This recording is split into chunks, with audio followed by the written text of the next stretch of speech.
ഒരു കർഷകന്റെ തോൽവി മാർക്കറ്റിംഗ്. എഡ്യൂക്കേറ്റഡ് ഫാർമേഴ്സ് നമുക്ക് മസ്റ്റാണ്. എഡ്യൂക്കേഷൻ വേണം.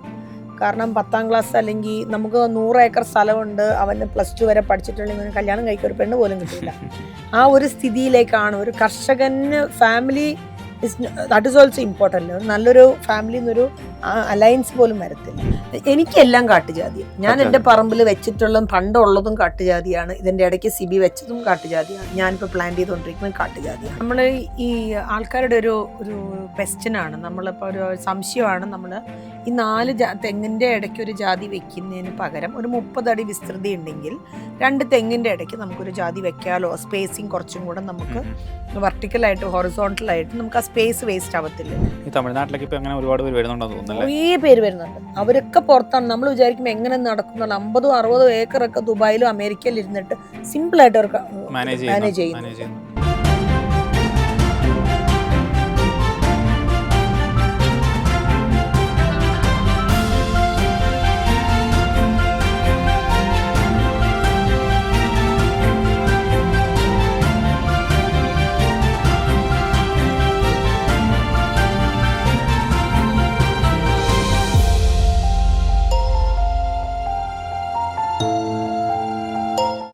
ഫാറ്റ് മീഡിയയുടെ പുതിയൊരു പോഡ്കാസ്റ്റിലേക്ക് ഏവർക്കും സ്വാഗതം. നമ്മുടെ ഇന്നത്തെ അതിഥി ശ്രീമതി സ്വപ്ന സിബി കല്ലിങ്ങലാണ്. പട്ടിക്കാടുള്ള കല്ലിങ്ങൽ പ്ലാന്റേഷൻസിൻ്റെ സാരഥിയാണ്. 2021 കർഷക തിലകം ജേതാവ്, 2024 നാഷണൽ സ്പൈസ് അവാർഡ് ജേതാവ് തുടങ്ങി നിരവധി സംസ്ഥാന കേന്ദ്ര അവാർഡുകൾ നേടിയിട്ടുള്ള ജേതാവ് കൂടിയാണ്. ചേച്ചി, സ്വാഗതം പോഡ്കാസ്റ്റിലേക്ക്. വന്നതിന് വളരെ നന്ദി. അപ്പം നമ്മൾ ഈ ഒരു പ്രോഗ്രാം കൊണ്ട് ഉദ്ദേശിക്കുന്നത്, നമ്മുടെ കൃഷിക്കാരായിട്ടുള്ള ആളുകളുണ്ട്, പുതുതായിട്ട് കൃഷിയിലേക്ക് ഇറങ്ങുന്ന ആളുകളുണ്ട്. അപ്പോൾ അവർക്ക് ഒരു പുതുതായിട്ടൊന്ന് കൃഷിയിലേക്ക് ഇറങ്ങുമ്പോൾ എന്തൊക്കെ കാര്യങ്ങൾ അവർ ശ്രദ്ധിക്കണം, എങ്ങനെ നല്ലൊരു കാർഷിക സംരംഭകനാകാം തുടങ്ങിയുള്ള കാര്യങ്ങൾ അവർ പരിചയപ്പെടുത്തുന്നതിന് വേണ്ടിയിട്ടാണ് നമ്മൾ ഈ ഒരു പോഡ്കാസ്റ്റ് ആരംഭിച്ചിരിക്കുന്നത്. അതുപോലെ ഇന്നത്തെ ഒരു എപ്പിസോഡ് പ്രത്യേകിച്ച് ചേച്ചി ഒരു ജാതി കർഷകയും ജാതി റിലേറ്റഡ് ആയിട്ടുള്ള ഒരു സംരംഭകയും ആയതുകൊണ്ട് അതിലേക്ക് ഇറങ്ങുന്നവർക്ക് എങ്ങനെ ഈ ഒരു പോഡ്കാസ്റ്റ് കഴിഞ്ഞു കഴിയുമ്പോൾ എന്തെങ്കിലുമൊക്കെ ഒരു ഉപകാരം കിട്ടണം എന്നൊരു പോയിന്റിലാണ് നമ്മൾ ഇന്നത്തെ ടോക്ക് നമ്മൾ പ്ലാൻ ചെയ്തിരിക്കുന്നത്. ഓക്കെ. അപ്പൊ ഞാൻ കുറെ സെർച്ച് ചെയ്തപ്പോൾ കണ്ടു ചേച്ചി ബാംഗ്ലൂർ ബോൺ ആൻഡ് ബോട്ടപ്പാണ്. +2 വരെ ബാംഗ്ലൂരാണ് പഠിച്ചിരുന്നത്. അത് കഴിഞ്ഞ് ഇവിടെ ബികോം വിമല കോളേജിൽ ബികോം, നല്ല എഡ്യൂക്കേഷൻ ഉണ്ട്. എങ്ങനെയാണ് ഇവിടെ ഈ ഒരു മേഖലയിൽ വന്ന് എത്തപ്പെട്ടത്? അഖില, അതൊരു എന്താ പറയാ, നല്ലൊരു ചോദ്യമാണ്. ഞാൻ അഖിൽ പറഞ്ഞ ബികോം ഞാൻ വിമല കോളേജിലാണ് പഠിച്ചത്. അത് കഴിഞ്ഞിട്ട് ഞാൻ പോസ്റ്റ് ഗ്രാജുവേഷൻ കാലിക്കറ്റ് യൂണിവേഴ്സിറ്റിയിലാണ് ചെയ്തത്. ആഫ്റ്റർ ദാറ്റ് ഞാൻ കമ്പ്യൂട്ടേഴ്സിലേക്കാണ് എൻ്റെ കരിയർ ഞാൻ ചൂസ് ചെയ്തത്. അങ്ങനെ ഞാൻ NIT ഓണേഴ്സ് കഴിഞ്ഞതാണ്.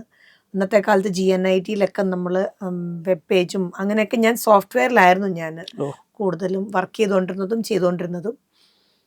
അത് കഴിഞ്ഞിട്ടാണ് ഞാൻ സിബി കല്ലിങ്കലിനെ വിവാഹം ചെയ്തിട്ട് കല്ലിങ്കൽ പ്ലാന്റേഷനിലേക്ക് എത്തുന്നത്. അവിടുന്ന് ഞാൻ ഡോൺ ബോസ്കോയിലെ ടീച്ചറായിരുന്നു. ഞാൻ 2009 ഞാൻ ജോലി റിസൈൻ ചെയ്തതാണ്. മോനെ പ്രഗ്നൻ്റ് ആയപ്പോഴാണ് ഞാൻ ജോലി വേണ്ടാന്ന് വെക്കുന്നതും ഞാൻ ഫുൾ ടൈം ഒരു ഹൗസ് വൈഫായിട്ട് ഞാൻ മാറുന്നത്. അത് കഴിഞ്ഞിട്ട് പിന്നെ ഞാൻ സ്ലോലി കൃഷി കാണുകയായിരുന്നു ചെയ്തുകൊണ്ടിരുന്നത്. സിബിയിലൂടെ സിബിചേട്ടൻ ചെയ്തുകൊണ്ടിരുന്ന കൃഷിയും എങ്ങനെ ചെയ്തുകൊണ്ടിരുന്നത് എന്നൊക്കെ. നമ്മൾ ഫുൾ ടൈം കൃഷിയിലില്ലായിരുന്നെങ്കിലും I was there with in his journey of farming. അങ്ങനെയാണ് ഞാൻ ഒരു സ്ലോലി കൃഷിയിലേക്ക് വന്നുപെട്ടത്. അങ്ങനെയല്ല, ഒരിക്കലും അങ്ങനെയല്ല. അങ്ങനെ കർഷകൻ്റെ ഒരു ഭാര്യയായിട്ട് ഞാൻ ജീവിച്ചു. പിന്നെ എല്ലാവർക്കും അറിയാവുന്ന പോലെ 2019 June 11 CB met with an accident. അതിന് ശേഷമാണ് 4 days ആഫ്റ്റർ ദാറ്റ് ഓൺലി ഞാൻ ഒരു full time, that is how ഒരു സ്വപ്ന എന്ന കർഷക ജനിച്ചത് അന്നാണ്. അങ്ങനെ അപ്പം ഐ വാസ് എന്താ പറയുക, ഇൻറ്റൻഷൻ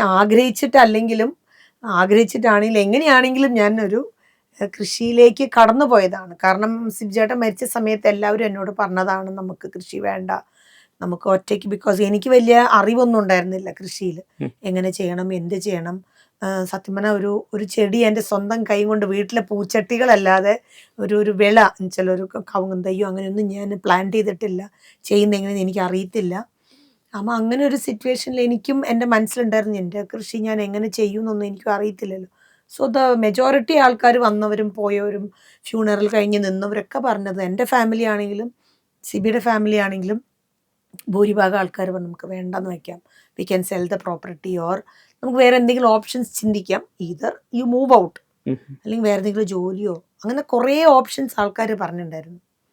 അങ്ങനെ ഇരിക്കുന്ന സാഹചര്യത്തിലാണ് സിബിയും ആ ആക്സിഡൻറ്റ് സ്ഥലത്ത് നിന്ന് സിബി ചേട്ടൻ്റെ ഒരു ഫ്രണ്ട് വന്നിട്ട് എന്നോട് പറയണത്, സിബിയുടെ ആംബുലൻസ് വാതിലടയ്ക്കുമ്പം സിബി പറഞ്ഞ ലാസ്റ്റ് വേർഡ്സ് എൻ്റെ ചെടികൾ നോയിക്കോണേന്നാണ് സിബി ചേട്ടൻ്റെ ഒരു വാക്കുകളുണ്ടായിരുന്നത്. സോ അപ്പം അത് എന്നോട് പറഞ്ഞപ്പം എൻ്റെ ഉള്ളിലുണ്ടായിരുന്നത്, ആളിൽ ഇത്രയും വലിയൊരു കർഷകൻ്റെ ഒരു ആഗ്രഹമാണ് ചെടികൾ. ആ സമയത്ത് ആൾ ഒരിക്കലും ഭാര്യയെന്നോ മക്കളെന്നോ ഫാമിലിന്നോ ഒന്നും ചിന്തിച്ചില്ല. അപ്പം ഞാൻ ഓർത്തുന്ന ശരി, I will give it A try was my beginning. ആലോചിക്കാം, ചെയ്ത് നോക്കാം. അപ്പം ഞാൻ എൻ്റെ വീട്ടിലും പറഞ്ഞു ഞാൻ ശ്രമിക്കാം. ആ ശ്രമമാണ് ഇന്ന് ഇവിടം വരെ ഞാനിങ്ങനെ എത്തിയത്. കല്ലിങ്ങൽ പ്ലാന്റേഷൻസിനെ കുറിച്ച് സംസാരിക്കുകയാണെങ്കിൽ നമ്മുടെ ജാതി തൈകളൊക്കെ ഏകദേശം എത്ര പ്രായമായിട്ടുള്ള തൈകളാണ്, അല്ലെങ്കിൽ എത്ര പഴക്കമുണ്ട് നമ്മുടെ പ്ലാന്റേഷൻ മൊത്തത്തിൽ? ഈ കല്ലിങ്കൽ പ്ലാന്റേഷൻ വെച്ചിട്ടുണ്ടെങ്കിൽ സിബ്ജേട്ടന്റെ പപ്പയായിട്ട് വാങ്ങിച്ചൊരു പ്രോപ്പർട്ടിയാണ്. ഏകദേശം എത്ര ഏരിയ ഉണ്ട് മൊത്തത്തിൽ നമുക്കത്? അതൊരു 15 ഏക്കർ പ്രോപ്പർട്ടി. അത് ആ സിംഗിൾ പ്രോപ്പർട്ടി. അത് 1979 പപ്പ വാങ്ങിച്ച പ്രോപ്പർട്ടിയാണ്. മുതലക്കോടത്ത് നിന്ന് അവര് ഇവിടെ കുടിയേറി വന്ന് അങ്ങനെ 1979, 1980 ആ സമയത്താണ് ഈ പ്രോപ്പർട്ടി വാങ്ങുന്നത്. ആ പ്രോപ്പർട്ടി മേടിക്കുമ്പോൾ നമ്മളത് ഓട്ടീസിന്റെ കയ്യിൽ നിന്നാണ് നമ്മൾ ആ പ്രോപ്പർട്ടി. പഴയ നഴ്സറി അല്ലേ? പഴയ ഓട്ടീസ് പ്ലാന്റേഷൻ ഉണ്ടായിരുന്നല്ലോ, അവരുടെ പ്രോപ്പർട്ടിയാണ് നമ്മൾ വാങ്ങുന്നത്. അത് ഓൾറെഡി തെങ്ങ് പ്ലാന്റ് ചെയ്തിട്ടുണ്ടായിരുന്നു. അവിടുന്ന് പപ്പയായിട്ട് അത് കൊക്കോയൊക്കെ വെച്ചു. പിന്നെ ഗ്രാജുവലി കൊക്കോയിലുണ്ടാവുന്ന ബുദ്ധിമുട്ടുകൾ, ലേബർ ഇൻറ്റൻസീവ് ഫാം, മലയണ്ണാൻ്റെ ഈ സ്ക്വിരലിൻ്റെ ഒക്കെ ശല്യങ്ങൾ കൊണ്ട് അങ്ങനെ ഗ്രാജുവലി ഐ തിങ്ക് പപ്പ ആൻഡ് സിബി അവർ രണ്ടുപേരും കൂടെ ലോങ് ടേം പ്ലാന്റേഷനെ കുറിച്ച് ആലോചിച്ച് അങ്ങനെ അവർ കണ്ടെത്തിയ ഒരു പ്ലാന്റേഷനാണ് ജാതി. അങ്ങനെയാണ് കവുങ്ങും ജാതിയൊക്കെ വരുന്നതും ജാതിയിലേക്ക് കുറേശ്ശെ മാറിയതും ഫീൽഡ് ബഡ് ചെയ്തതും അങ്ങനെയൊക്കെ തുടങ്ങി. അന്നത്തെ കാലത്ത് നമുക്ക് ബഡ് തൈകളില്ല. ഈ ഫീൽഡിൽ കാട്ടുജാതി വെച്ച് അങ്ങനെ ഇടുക്കിയിൽ നിന്നും തോപ്രാംകുടിയിൽ നിന്നും പപ്പ പോകുന്നിടത്തും ഇവരൊക്കെ യാത്ര ചെയ്യുന്നിടത്ത് നിന്ന് കിട്ടിയ കണ്ണുകൾ കൊണ്ടൊക്കെ വെച്ചിട്ടാണ് നമ്മൾ ഇതൊക്കെ ബഡ് ചെയ്തെടുത്ത്. സോ നമുക്ക് കല്ലിങ്കൽ പ്ലാന്റേഷൻ്റെ ഏജ് പറയുമ്പം ഇറ്റ് ഇസ് 40+ നമ്മൾ മേടിക്കുമ്പോൾ 1-2 ജാതികൾ അവിടെ ഉണ്ടായിരുന്നു. സോ 40 വർഷം തൊട്ടുള്ള മരം തൊട്ടിട്ട് ഈ കൊല്ലം ഞാൻ പ്ലാന്റ് ചെയ്ത ചെടി വരെ അവിടെയുണ്ട്. സോ എല്ലാ ഏജസിലുള്ള ചെടികൾ നമുക്കവിടെ കാണാൻ പറ്റും. പിന്നെ കല്ലിങ്കൽ പ്ലാന്റേഷൻ ഇതൊരു ഇൻറ്റഗ്രേറ്റഡ് ഫാമാണ്. തെങ്ങുണ്ട്, ജാതിയുണ്ട്, കവുങ്ങുണ്ട്, അതിൻ്റെ ഇടയ്ക്ക് കാപ്പിയുണ്ട്, കൊക്കോ ഉണ്ട്, വെജിറ്റബിൾസ് ഉണ്ട്, ഫ്രൂട്ട്സ് ഉണ്ട്, അതിൻ്റെ ഇടയ്ക്ക് നഴ്സറി ഉണ്ട്, പൈനാപ്പിൾ ഉണ്ട്. എല്ലാം നമ്മൾ ആ ഒരു മിക്സ് ആയിട്ട് ചെയ്യുന്നു. നമുക്കൊരു ഫാമുണ്ട്, പശുവുണ്ട്, ആടുണ്ട്, കുതിരയുണ്ട്, കോഴിയുണ്ട്, ഫാം യാർഡ് മെന്യൂറുണ്ട്. അപ്പം അങ്ങനെ ഒരു സമ്മിശ്ര കൃഷിയായിട്ടാണ് കല്ലിങ്കൽ പ്ലാന്റേഷൻ ഉള്ളത്. ഈ നമ്മുടെ പട്ടിക്കാട് കൂടാതെ തന്നെ നമുക്ക് പട്ടിക്കാട് തന്നെ എനിക്കൊരു 2 ഏക്കർ റബ്ബറുണ്ട്. പിന്നെ ഹൈ റേഞ്ച് ഇടുക്കിയിൽ ഞാനൊരു 6 ഏക്കർ കാടമം നമ്മൾ ലീസിനെടുത്ത് ചെയ്യുന്നുണ്ട്. പാലക്കാട് ഒരു 10 ഏക്കർ റബ്ബറുണ്ട്. വലിയൊരു കർഷക തന്നെയാണ്. ഒരുപാട് വിളകൾ നോക്കുന്ന കർഷകയാണ്. ഞാൻ പൊതുവിൽ കേട്ടിട്ടുണ്ട് നമ്മുടെ ജാതി പ്ലാന്റേഷൻസ് എല്ലാം മെയിനായിട്ടും ഒരു പുഴകളുടെ തീരത്താണ്. ചാലക്കുടി പുഴയുടെ തീരത്തോ മണിമലയാറിന്റെ തീരത്തോ അല്ലെങ്കിൽ പെരിയാറിന്റെ തീരത്തോ ഒക്കെയാണ് മെയിൻ ആയിട്ടുള്ള പ്ലാന്റേഷൻസ് ഒക്കെ ഉള്ളത്. അപ്പൊ നമ്മൾ പീച്ചിയിൽ അല്ല ഇവിടെ പട്ടിക്കാട് ഒരു പ്ലാന്റേഷൻ എസ്റ്റാബ്ലിഷ് ചെയ്യുമ്പോൾ അതിനുള്ള വാട്ടർ സോഴ്സും കാര്യങ്ങളൊക്കെ ഉണ്ടായിരുന്നു നമുക്ക്. നമുക്ക് വാട്ടർ സോഴ്സ് എന്ന് പറഞ്ഞാൽ ഗോഡ്സ് ഗ്രേസ് നമുക്ക് പീച്ചി ഡാം ആണ് നമ്മളുടെ മെയിൻ വാട്ടർ സോഴ്സ്. കാരണം കനാല് ഉണ്ട്, നമ്മൾ we are on the banks of the Peechi കനാലിന്റെ തീരത്താണ്. അപ്പോൾ നമുക്ക് നമ്മുടെ കുളമുള്ളത് കനാലിന്റെ താഴത്തും പറമ്പുള്ളത് കനാലിന്റെ മുകളിലേക്ക് ആയിട്ട് ഒരു താഴത്ത് ഇച്ചിരി താഴ്ന്ന പ്രദേശമാണ് നമ്മുടെ കനാലിന്റെ താഴത്ത്. അവിടെ നമുക്കൊരു കുളമുണ്ട്. അതാണ് നമ്മുടെ മെയിൻ കനാൽ കുളം. ജാതി കൃഷി ചെയ്യുമ്പോൾ ഏറ്റവും ഇമ്പോർട്ടന്റ് ആയിട്ടുള്ള കാര്യം അതാണ്. Very important. വെള്ളമില്ലെങ്കിൽ നമ്മൾ ചെയ്യാൻ പറ്റില്ല. അപ്പം നമ്മൾ അങ്ങനെ വാട്ടറിന്റെ സോഴ്സ് ഒക്കെ നേരത്തെ പപ്പയൊക്കെ ആയിട്ട് അത് കണ്ടുവെച്ച് എല്ലാം ശരിയായിട്ടാണ് നമുക്ക് സഫീഷ്യന്റ് ആയിട്ട് വാട്ടർ കിട്ടും എന്നുള്ളൊരു പ്രതീക്ഷയിലാണ് നമ്മളിങ്ങനെ ഈ ജാതി കൃഷി തുടങ്ങിയത്. പിന്നെ പീച്ചി ഡാമിൽ 2-3 പ്രാവശ്യമായിട്ട് അവർ കനാൽ തുറക്കുമ്പോൾ വേനലിൽ നമുക്ക് വെള്ളത്തിന് ഷോർട്ടേജ് ഇതുവരെ വന്നിട്ട്. അതുമായിട്ട് ബന്ധപ്പെടുത്തി ഞാൻ ചോദിച്ചോട്ടെ, ഇപ്പൊ ഞാൻ പുതുതായിട്ട് ജാതി കൃഷിയിലേക്ക് ഇറങ്ങാൻ പോവുകയാണ്. ഏറ്റവും ബെസ്റ്റ് ആയിട്ടുള്ള ഒരു ലൊക്കേഷൻ ഒരു ജാതി കൃഷി തുടങ്ങുന്നതിന് എവിടെയായിരിക്കും? ഏറ്റവും നല്ലൊരു ലൊക്കേഷൻ നമ്മൾ നമ്മുടെ സോയിൽ നോക്കണം. മണ്ണ് നമ്മളുടെ ടെസ്റ്റ് ചെയ്യുക. സോയിൽ ടെസ്റ്റ് ചെയ്ത് ഇസ് ഇറ്റ് ഗുഡ് ഫോർ നമുക്ക് നല്ല മണ്ണാണോ. ചില സ്ഥലത്ത് നമ്മുടെ സോയിൽ ഡെപ്ത് കുറവായിരിക്കും, വെള്ളത്തിന്റെ അവൈലബിലിറ്റി പോരായിരിക്കും, സോയിൽ ക്ലേ സോയിലൊക്കെ ഉണ്ടാവും, ഏരിയേഷൻ കുറവായിരിക്കും. അങ്ങനെ ചില സ്ഥലത്തൊന്നും ജാതി മരം വന്നാലും ചിലപ്പം it will not give you flowers and fruits, yielding വരത്തില്ല. സോ നമ്മുടെ മണ്ണ് is it suitable for nutmeg കൃഷി നമ്മൾ ആദ്യം നോക്കണം. പിന്നെ വെള്ളത്തിന്റെ അവൈലബിലിറ്റി, പിന്നെ നല്ല ഫുൾ പ്യുവർ സൺലൈറ്റ്, ചെറിയൊരു ഡാൻസിങ് ഷെയ്ഡ് നമുക്ക് ചെറിയ സൺലൈറ്റ് മതിയോ? ഒരു dancing shade off and on. അത് ഇൻ ദ ബിഗിനിങ് സ്റ്റേജ് ആണ്. നമുക്ക് ഭയങ്കര ബാരനായിട്ട് തുടങ്ങുമ്പോൾ അതൊന്ന് പിടിച്ചു വരാനൊക്കെ ഭയങ്കര ബുദ്ധിമുട്ടായിരിക്കും. നമുക്കൊരു ഷെയ്ഡ് നല്ല രീതിയിൽ നമ്മൾ കൊടുത്താൽ നല്ലത്. പക്ഷെ വൺസ് ഒരു 10 കൊല്ലം ഇപ്പം നമ്മുടെ കല്ലിങ്കിലൊക്കെ വന്നിട്ടുണ്ടെങ്കിൽ, അത് തെങ്ങും പറമ്പാണെങ്കിലും തെങ്ങൊക്കെ ഇപ്പോൾ almost 60 years it is nearing. തെങ്ങ് പോയാലും നമ്മുടെ ജാതിക്ക് ഷെയ്ഡിന്റെ ആവശ്യമില്ല. നമ്മൾ ജാതി പ്ലാന്റ് ചെയ്യുന്ന ഏർലി സ്റ്റേജസിൽ എന്താണെങ്കിലും ഒരു ഷെയ്ഡ് വേണം. അപ്പൊ ഏറ്റവും ബെസ്റ്റ് എന്ന് പറയുന്നത് നമ്മുടെ കോക്കനട്ട് പ്ലാന്റേഷൻസിൽ കോക്കനട്ടും അരക്കിനട്ടും ഇന്റർക്രോപ്പ് ആയിട്ട് ചെയ്യാം. ഹൈ റേഞ്ചസിലൊക്കെ യൂഷ്വലി അപ്പൊ എങ്ങനെയാണ് ചെയ്യുന്നത്? ഇത്രയും ടെമ്പറേച്ചർ നമ്മൾ എക്സ്പെക്ട് ചെയ്യുന്നില്ലല്ലോ. ഹൈ റേഞ്ച് ഇപ്പം നമുക്ക് അവിടെ തോട്ടത്തിലൊക്കെ ആണെങ്കിൽ നമുക്ക് അങ്ങനെ വെയില് എന്ന് പറഞ്ഞ പൊള്ളൽ വരുന്ന ഒരു വെയിലില്ല, വെയിൽ കാണുന്നില്ല. വെയിലുണ്ട്, വെയിലും വേണമല്ലോ. നമുക്കൊരു ജാതിയിൽ നമുക്കൊരു വിളവൊക്കെ കിട്ടണമെങ്കിൽ വെയിലും വേണം. ഇപ്പം എനിക്ക് പാലക്കാടുള്ള സ്ഥലത്തൊക്കെ നല്ല ക്രോപ്പായി, ഇക്കൊല്ലൊക്കെ നല്ല ക്രോപ്പായിരുന്നു. നല്ല പാലക്കാട് പഴമ്പാലക്കോട് എന്ന് പറയും. കൊല്ലംകോടൊക്കെ അടുത്തുള്ള സ്ഥലങ്ങളാണ്. അല്ല, എനിക്ക് ടുവേർഡ്സ് തിരുവല്ലാമല ഈ വശത്തേക്ക് നല്ല വിളവാണ്, നല്ല ചൂട്. തെങ്ങുതോട്ടത്തിലാണ്.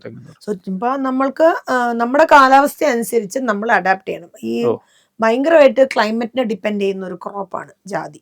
നമുക്ക് നല്ല വെയിൽ വന്നാൽ അതിന്റെ ഇല പൊള്ളിപ്പോകും. സോ അതിനാണ് നമ്മൾ ഒരു ഫുൾ ടൈം നമ്മളത് വെയിലിന് എക്സ്പോസ് ആവാണ്ട് ഒരു ഷെയ്ഡൊക്കെ വന്നു. ഇതുപോലെ തന്നെ ഈ വെള്ളം വളരെ അത്യാവശ്യമാണ്. അതുപോലെ തന്നെ മഴക്കാലത്ത് വെള്ളം കെട്ടി നിന്നാലും ചെടി പോകുന്നു കേട്ടിട്ടുണ്ട്. അപ്പൊ അത് ശ്രദ്ധിക്കേണ്ട വരുമായിരിക്കും അല്ലേ? ശ്രദ്ധിക്കണം. നമുക്ക് വെള്ളം ഒരിക്കലും കെട്ടി നിൽക്കും. ഇപ്പൊ ഇക്കൊല്ലമൊക്കെ നമുക്ക് പകുതി ക്രോപ്പ് പോലും ഇല്ല. കാരണം മഴ പെയ്യ വെച്ചിട്ടുണ്ടെങ്കിൽ it is A continuous rain. April നമുക്ക് തുടങ്ങിയ മഴയാണ്. അപ്പൊ അങ്ങനെ കണ്ടിന്യൂസ് ആയിട്ട് റെയിൻ വരുമ്പോൾ നമുക്ക് we have to be prepared for that. ഞാൻ പറഞ്ഞ ഭയങ്കരമായിട്ട് നമ്മൾക്ക് വേനൽക്കാലത്ത് നല്ലപോലെ വെള്ളം വേണം. മഴക്കാലത്ത് എല്ലാ ദിവസവും നനയ്ക്കേണ്ടി വരുമോ? ഡിപ്പെൻസ്. നമ്മൾ ചെറിയ ചെടിയൊക്കെ ആണെങ്കിൽ നമുക്ക് സംടൈംസ് ഒരു 1 hour നമുക്ക് ഡ്രിപ്പിലാണെങ്കിൽ അങ്ങനെ കൊടുക്കാം. വൺസ് എ ഡേ നമ്മൾ ചെറുതിൽ നമ്മൾ മെയിൻറ്റെയിൻ ചെയ്ത് കൊടുക്കുക. ആസ് ദ ട്രീ ഗ്രോസ് നമുക്ക് കാണുമ്പോൾ അറിയാം നമുക്ക് എങ്ങനെയാണ് നമ്മൾ ആ ചെടിയോട് നമ്മൾ അറ്റാച്ച്ഡ് ആയിട്ടിരിക്കുമ്പോൾ നമുക്കറിയാം. ആ ചെടിക്ക് കാണുമ്പോൾ അറിയാം നമുക്ക് ആ ചെടിക്ക് എന്താ വേണ്ടത്, എപ്പോഴാണ് വെള്ളം വേണ്ടത്, വെള്ളം ഡെഫിഷ്യൻ്റ് ആണോ, വെള്ളം സഫീഷ്യൻ്റ് ആണോ, നമുക്ക് കുറവുണ്ടോ, വളം വേണോ, എന്ത് വളം നമുക്ക് കൊടുക്കേണ്ടതെന്നൊക്കെ ഗ്രാജുവലി ഒരു ചെടിയോടൊപ്പം നമ്മൾ ഒരു കർഷകൻ എന്ന രീതിയിൽ നമ്മളിന്ന് ചെടി നട്ടു. അന്ന് തൊട്ട് നമ്മൾ പഠനം യാത്ര നമ്മളും തുടങ്ങുകയാണ്. സോ ഗ്രാജുവലി നമ്മളും പഠിക്കുക. ഇപ്പം 6 years and 2 months 10 days ഞാനും പഠിച്ചുകൊണ്ടിരിക്കുകയാണ് ഇപ്പൊ കൃഷി. സോ അത് വളരുന്നതനുസരിച്ച് നമ്മുടെ അറിവും വളരും. അപ്പൊ നമ്മള് ഗ്രാജുവലി നമ്മൾ ഒറ്റയടിക്ക് നമ്മളൊരു ജാതി വെക്കുമ്പോൾ നമ്മളെല്ലാം പഠിച്ചോളം നിർബന്ധം. Gradually you will also learn അല്ലോ. ചേച്ചി, നമുക്ക് കല്ലിങ്ങൽ പ്ലാന്റേഷൻ എനിക്ക് തോന്നുന്നു 2011 12 പ്ലാന്റീനോ സേവിയർ അവാർഡ് കിട്ടിയിട്ടുണ്ട്. പ്ലാന്റേഷൻ സിബിച്ചേട്ടന് കിട്ടിയിട്ടുണ്ട്. ഏകദേശം എനിക്ക് തോന്നുന്നു കല്ലിങ്കൽ 12 വരെയുള്ള വെറൈറ്റീസ് റിലീസ് ചെയ്തിട്ടുണ്ട്. അപ്പം ഈ വെറൈറ്റീസ് എങ്ങനെയാണ് നമ്മൾ അത് ഐഡന്റിഫൈ ചെയ്തെടുക്കുകയാണോ ചെയ്തത്, അതോ എങ്ങനെയാണ് നമുക്ക് പ്ലാന്റീനോം സേവിയർ അവാർഡ് ഒക്കെ കിട്ടുന്നത്? അന്നത്തെ കാലത്ത് പ്ലാന്റീനോം സേവിയർ അവാർഡ് പറയുമ്പോൾ നമുക്ക് ഫസ്റ്റ് യൂണിവേഴ്സിറ്റിന്ന് നമ്മളെ നോമിനേറ്റ് ചെയ്തു. നമുക്ക് 2-3 ഇൻസ്പെക്ഷൻ ഉണ്ടായിരുന്നു. TANU നമുക്ക് ഇൻസ്പെക്ഷൻ വന്നിട്ടുണ്ടായിരുന്നു. അങ്ങനെ ഒരു പ്രോസസ്സായിരുന്നു. എന്നിട്ട് നമ്മൾ ICR തരുന്നതാണ്. ഇന്ന് എനിക്ക് I don't know how the processes. പക്ഷെ അന്ന് നമ്മളോട് പറയും നമുക്ക് 1 kilo K1. അന്ന് മരങ്ങൾ ഐഡന്റിഫൈ ചെയ്തു. അത് വെറൈറ്റീസ് വേണ്ടിയിട്ടായിരുന്നു. അതിന്റെ ഈൽഡ്, പിന്നെ അതിന്റെ ക്വാളിറ്റി, അതിന്റെ കായയുടെ കനം, കായയുടെ കളർ, പത്രിയുടെ കനം, അങ്ങനെ നമുക്ക് റാൻഡം ആയിട്ട് നമ്മളൊരു 12 ഇനങ്ങൾ നമ്മൾ കൊടുക്കുക ചെയ്തത്. എന്നിട്ട് അവരവിടെ അതിൽ നിന്ന് അവർ പറയും നമുക്കൊരു 1 kg കല്ലിങ്കിൽ 1 ഞങ്ങൾക്ക് കായ അയച്ചു തരണം, പത്രി അയച്ചു തരണം. So we use to keep sending this. അപ്പൊ അവരതിന്റെ ഒരു ഓയിൽ കണ്ടന്റോ അതിന്റെ ഒരു എന്താ പറയാ കായയുടെ ക്വാളിറ്റീസോ അതിന്റെ ഉള്ളിലുള്ള ന്യൂട്രിയൻസോ അവർ അനലൈസ് ചെയ്തിട്ടാണ് നമുക്ക് 12 ഡിസ്റ്റിങ്റ്റീവ് ആയിട്ടുള്ള വെറൈറ്റീസ് ഉണ്ട്. ദാറ്റ് ഇസ് നോട്ട് എല്ലാം സൈസ് അല്ല, എല്ലാം സൈസും അല്ല. നമ്മുടെ ഇപ്പൊ K6 എന്നൊക്കെ പറഞ്ഞാൽ ചെറിയ കായകളാണ്. അതൊരു കൃഷിക്ക് ഇപ്പം ഒരു പുതിയ ഒരു കർഷകൻ നമ്മൾ ഒരിക്കലും K6 കൊടുക്കൂല. It is not good for farming. Because നെല്ലിക്ക പോലത്തെ ചെറിയ കായ കുറെ അങ്ങനെ ബഞ്ചസിലുണ്ടാവും, കായ വലുപ്പം കുറവും, പത്രി വളരെ നേരിയതായിട്ടുള്ളൂ. അത് ഇന്നത്തെ കാലത്ത് ഫാമേഴ്സിന് അത് ഇറ്റ് ഇസ് നോട്ട് ഗുഡ്. പക്ഷെ നമ്മൾ കൺസേർവ് ചെയ്യണത് that is not that varieties. നമുക്ക് plant genome saviour is for conservation of varieties. എന്തൊക്കെ നമ്മളിപ്പം നോക്കുവാണെങ്കിൽ 30-40 വെറൈറ്റീസ് ഉണ്ട്. പക്ഷെ അന്ന് നമ്മൾ ഇത്രയും ലാർജ് ആയിട്ടും ചിന്തിച്ചില്ല. അപ്പൊ അങ്ങനെ ആ ഒരു വെറൈറ്റീസ് കൺസേർവ് ചെയ്യുന്നതിനാണ് നമുക്ക് പ്ലാന്റീനോ സേവിയർ അവാർഡ് എനിക്ക് തോന്നുന്നു ഇന്ത്യയിലെ തന്നെ ഏറ്റവും വലിയൊരു അവാർഡാണ് ഈ ഒരു ഫീൽഡിൽ, കൺസർവേഷൻ നമുക്ക് ഫീൽഡിൽ. നട്ട്മേഗ് മാത്രമല്ല, തെങ്ങ് 6 ഇനം തെങ്ങ്, 6 ഇനം കവുങ്ങ്, 12 ഇനം മൊത്തത്തിലുള്ള ഡൈവേഴ്സിറ്റി, പെപ്പർ കൺസർവേഷൻ. അപ്പൊ നമ്മുടെ പ്ലാന്റേഷന്റെ പലതരമുള്ള കൺസർവേഷൻ ആണ് നമുക്ക്. നമ്മളിപ്പോ നഴ്സറിയിൽ നമ്മുടെ നഴ്സറി ഉണ്ടല്ലോ സ്വന്തമായിട്ട്, അപ്പൊ അതിൽ ഏറ്റവും കൂടുതൽ നമ്മൾ മൂവ് ചെയ്യുന്ന ഏത് വെറൈറ്റി ആണ് ഇതിൽ? നമുക്ക് ഇപ്പൊ മൂവ് ചെയ്തുകൊണ്ടിരിക്കുന്നത്, നമ്മളോട് വന്നു ചോദിക്കുന്നത് കല്ലിങ്കൽ 1 കല്ലിങ്കൽ 3 ആണ്. ഇത് 2 മീഡിയം സ്പ്രെഡ് ട്രീസ് ആണ്. കല്ലിങ്കൽ 2 എന്ന് പറഞ്ഞാൽ നമുക്ക് വെക്കണമെങ്കിൽ ഒരു 30 അടി വിസ്തൃതി വേണം. It is a very wide spread tree. അപ്പോൾ that is not suitable for everybody, because usually തെങ്ങ് വെക്കണത് 25 ഫീറ്റിലാണ് യൂഷ്വൽ പ്ലാന്റേഷൻ രീതികൾ. അപ്പോൾ അതിൽ ആ ഒരു മീഡിയം സ്പ്രെഡിൽ നമുക്ക് ഒരു ഒതുങ്ങാവുന്ന ഒരു മരങ്ങളാണ് കല്ലിങ്കൽ 1 കല്ലിങ്കൽ 3. 1 ഉം 3 ആണ് കൂടുതൽ മൂവ് ചെയ്യുന്നത്. ഇതിലിപ്പം റീജിയൻ വൈസ് എന്തെങ്കിലും ഉണ്ട്? ഇപ്പൊ ഹൈ റേഞ്ചിന് ഈ വെറൈറ്റി ആണ് കുറച്ചും കൂടെ നല്ലത്, അല്ലെ തൃശ്ശൂരിന് ഈ വെറൈറ്റി ആണ് നല്ലത്, അങ്ങനെ എന്തെങ്കിലും ഉണ്ടോ? Not much. അങ്ങനെ വലിയ ഇഷ്യൂസ് നമ്മൾ കേരളത്തിലെ മാത്രം കോൺസെൻട്രേറ്റ് കാര്യമില്ല. ഇപ്പൊ തമിഴ്നാട്ടിലേക്ക് പോകുന്നു, കർണാടകയ്ക്ക് പോകുന്നു, ക്ലൈമറ്റ് വേരീസ്. ഇപ്പൊ ഇത്രയും തന്നെ തണുപ്പോ അങ്ങനെ ഒരു ക്ലൈമറ്റ് നമുക്ക് തമിഴ്നാട്ടിൽ കിട്ടുന്നില്ല. അവരും ചെയ്യുന്നുണ്ട്, അവർ നന്നായി ചെയ്യുന്നുണ്ട്. And they are doing it very well. നമുക്ക് എന്താ പറയാ, നന്നായി പ്രശംസനീയമായ രീതിയിൽ അവർ they are also coming into nutmeg farming. Okay, right. നമ്മൾ ഇതിന്റെ ഒരു മെറ്റീരിയൽ പർച്ചേസ് ചെയ്യാൻ പോകണം. ഞാനൊരു മെറ്റീരിയൽ പ്ലാന്റ് ചെയ്യുന്നതിന് വേണ്ടി പർച്ചേസ് ചെയ്യാൻ പോവുകയാണ്. അപ്പൊ ഞാൻ മുന്നൊക്കെയാണ് എനിക്കൊന്ന് ആദ്യത്തെ പ്ലാന്റേഷൻസ് ഒക്കെ നമ്മുടെ എങ്ങനെയാണെങ്കിലും വിത്തിൽ നിന്നുള്ള പ്ലാന്റേഷൻസ് ആണ് ചേച്ചി പറഞ്ഞത്. അപ്പം വിത്ത് ഉള്ള ചെടികൾ ഇപ്പൊ ആരും ചെയ്യുന്നില്ല, വിത്ത് മൂലമുള്ള ചെടികൾ ചെയ്യുന്നില്ല. ഇപ്പൊ യൂഷ്വലി എന്താണ് അതിന്റെ ഒരു പ്രൊസീജിയർ? എന്താണ് ഒരു നല്ല ചെടി എങ്ങനെ നമുക്ക് സെലക്ട് ചെയ്തെടുക്കാൻ പറ്റും? നല്ല ചെടി എന്ന് പറഞ്ഞാൽ നമ്മൾ പ്ലാന്റിങ്, കൃഷിയിൽ എപ്പോഴും നമ്മൾ പ്ലാനിങ് വെരി ഇമ്പോർട്ടൻ്റ് ആണ്. കാരണം നട്ട്മേഗ് ഒരു ലോങ് ടേം ക്രോപ്പാണ്. ഒരു എനിക്ക് തോന്നുന്നു, എൻ്റെ അറിവ് ശരിയാണെങ്കിൽ ഒരു 120, 130, 140 ഇയേഴ്സ് നമുക്ക് ലൈഫ് കിട്ടുന്ന ഒരു 2-3 ജനറേഷൻ പ്ലാന്റ് ആണ്, ട്രീ ആണ്. സോ നമ്മൾ I should be very careful in analysing the varieties you are buying. പണ്ട് നമ്മളൊക്കെ വെച്ച കാലം നമുക്ക് വെറൈറ്റീസ് ഇല്ല. നമുക്ക് കിട്ടിയത് ഈ പറഞ്ഞ മാതിരി നമ്മുടെ നെല്ലിക്കാക്കുരുടെ അത്ര ഉള്ള കായ വരെ കല്ലിങ്കിലുണ്ട്. സോ ഇത്രയും കാലം നമ്മൾ ആ മരം സംരക്ഷണം, ഗ്രീനറി പ്രൊട്ടക്ഷൻ ഒക്കെ പറഞ്ഞ് നമ്മളും അത് കൺസർവ് ചെയ്തുകൊണ്ടിരുന്നത്.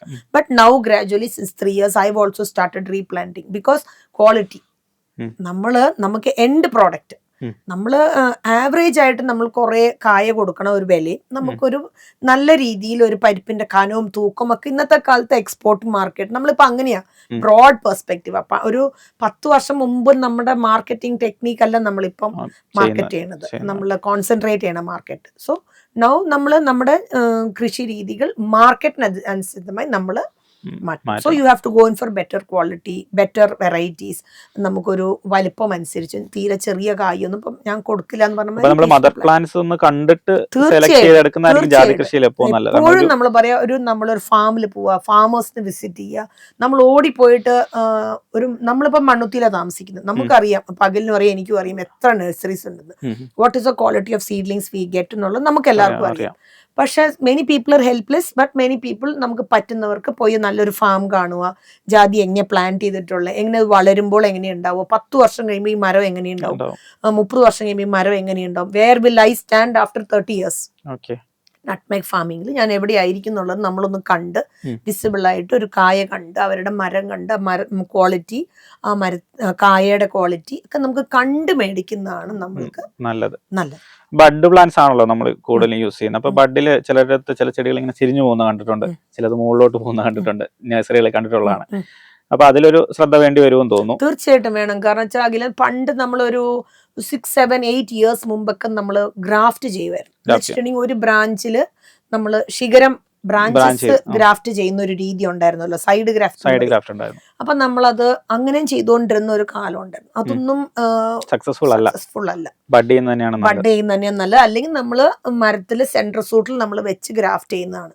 പക്ഷെ നമുക്ക് അത് നമ്മളൊരു മുളപ്പിച്ച് കൊണ്ടുവന്നിട്ട് അതിൽ വെച്ച് നമ്മളിപ്പോ മരത്തിലാണ് നമ്മൾ നേരത്തെ അങ്ങനെ ചെയ്തിട്ടുണ്ട്. അന്ന് നമ്മൾ റിക്വയർമെന്റ് 100 തൈ 200 തൈ ഒക്കെ ആണെങ്കിൽ നമ്മൾ ഈ തൈ കൊണ്ടുപോയിട്ട് മരത്തിൽ വെച്ച് ഫീൽഡിൽ വെച്ച് നമ്മൾ അത് ഗ്രാഫ്റ്റ് ചെയ്ത് അപ്രോച്ച് പോലെയൊക്കെ അല്ല, അതൊരു രീതിയാണ്. നമ്മൾ പിന്നെ അത് വരണം നമുക്ക് കട്ട് ചെയ്ത് ഉപയോഗിക്കാം. പക്ഷെ അത് 100, 200, 300, 500. പക്ഷെ ഇന്നത്തെ കാലത്തെ ലേബർ നമുക്ക് അത് പറ്റുന്നില്ല. നമ്മൾ മരത്തെ കയറി നനയ്ക്കണം, എവറി ഡേ ക്ലൈം ചെയ്തിട്ട് നമ്മൾ വെള്ളം ഒഴിക്കണം. അതൊക്കെ നമുക്ക് it is not easily working. പിന്നെ നമ്മൾ ലാർജ് നമ്പർ ഓഫ് പ്രൊഡക്ഷനിലേക്ക് പോകുമ്പോൾ അത് പറ്റത്തില്ല. Okay. Easiest method of propagation നമുക്ക് ബഡ്ഡിങ് ആയിട്ടാണ് തോന്നുന്നത്. അത് നമ്മൾ വിത്ത് മുളപ്പിച്ച് ആ തൈല് നമ്മളൊക്കെ പണ്ട് ഈ പറഞ്ഞ മാതിരി അതും ഒരു വലിയൊരു ഇഷ്യൂ ആയിട്ട് തോന്നിയിട്ടുണ്ട്. വലിയ മദർ പ്ലാന്റ്സ് ഇപ്പം ഞങ്ങളൊക്കെ ബഡ് ചെയ്ത കാലത്ത് പപ്പയൊക്കെ ചെയ്യുന്ന സമയത്ത് ഫീൽഡ് ബഡ് അതിൻ്റെ പേരിൽ ഇയർ ഒരു വലിയൊരു പ്രോബ്ലം ആയിരുന്നു. എല്ലാം നമ്മൾ 100 തൈ ചെയ്താൽ 100 നമുക്ക് സക്സസ്ഫുൾ ആവത്തില്ലല്ലോ. സോ ഓൾറെഡി നമ്മൾ ജാതി വെച്ചിട്ടുണ്ട്. അപ്പം നമ്മൾ ഫസ്റ്റ് ഇയർ ചെയ്തു, സക്സസ്ഫുൾ ആയില്ല. സെക്കൻഡ് ഇയർ ചെയ്യുന്നു, സക്സസ്ഫുൾ ആവുന്നില്ല. So automatically this tree which is root stock is growing, അത് വളർന്നുകൊണ്ടേ ഇരിക്കുകയാണ്. അപ്പം നമുക്കൊരു ഏജിന്റെ ഒരു വ്യത്യാസം നമുക്ക് പ്ലാന്റിൽ വരുന്നത്. ഇപ്പൊക്കെ നമ്മൾ എങ്ങനെ ചെയ്യണം വെച്ചാൽ കറക്റ്റ് ഒരു പെൻസിൽ വേണം ആയ ചെടികളിലാണ് നമ്മൾ ബഡ് ചെയ്യുന്നത്. That is 1 year. സോ അതിന് വലിയൊരു ഏജ് ഡിഫറൻസ് ഇല്ല. അപ്പം നമുക്ക് കുറെ കാലം കഴിയുമ്പം ആ ഒരു സത്യം ബഡ് ജോയിന്റ് അറിയത്ത് പോലും ഇല്ല, അത് ഒരുമിച്ചങ്ങ് വളർന്നു വരും.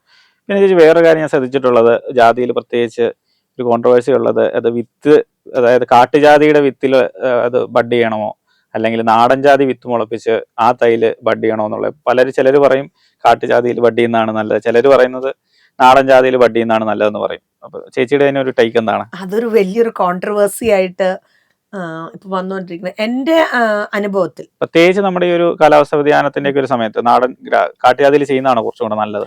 എനിക്കെല്ലാം കാട്ടുജാതി. ഞാൻ എന്റെ പറമ്പിൽ വെച്ചിട്ടുള്ളതും പണ്ടുള്ളതും കാട്ടുജാതിയാണ്. ഇതിന്റെ ഇടയ്ക്ക് സിബി വെച്ചതും കാട്ടുജാതിയാണ്. ഞാനിപ്പോ പ്ലാൻ ചെയ്തുകൊണ്ടിരിക്കുന്നത് കാട്ടുജാതിയാണ്.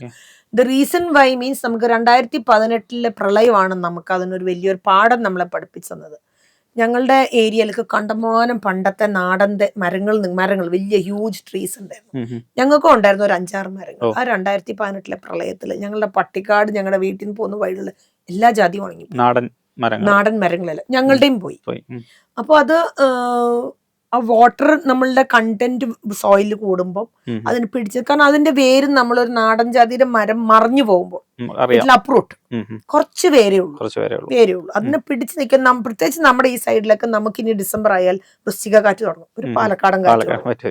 ആ കാറ്റിലൊക്കെ ഈ മഴയും ഈ സിവിയർ റെയിൻഫോളും ഈ കാറ്റിനെയും പ്രതിരോധിക്കാൻ നാടൻ ജാതി നമ്മുടെ ഈ ഭാഗത്ത് പറ്റൂല. കാറ്റും വളരെ കൂടുതലാണ്. ഇറ്റ് ഇസ് അപ്രൂട്ട് ആവുമ്പം ഞാൻ ഒരു 2022 തോന്നുന്നു നല്ലപോലെ കായ്ക്കുന്ന ഒരു നാടൻ മരമായിരുന്നു ഞങ്ങളുടെ അതിർത്തിയിൽ നിന്ന്. ആ മരം കാറ്റിന് ഒടിഞ്ഞു വീണപ്പോൾ വലിയ മരമായിരുന്നു. അത് പോയിട്ട് തെങ്ങേ വീണു. ആ തെങ്ങ് പോയിട്ട് അങ്ങനെ ഒരെണ്ണം വീഴുമ്പോൾ മറിഞ്ഞ് അതിനോട് അനുബന്ധമായിട്ട് അതിന്റെ നിൽക്കുന്ന എല്ലാ സാധനങ്ങളും മറിഞ്ഞു.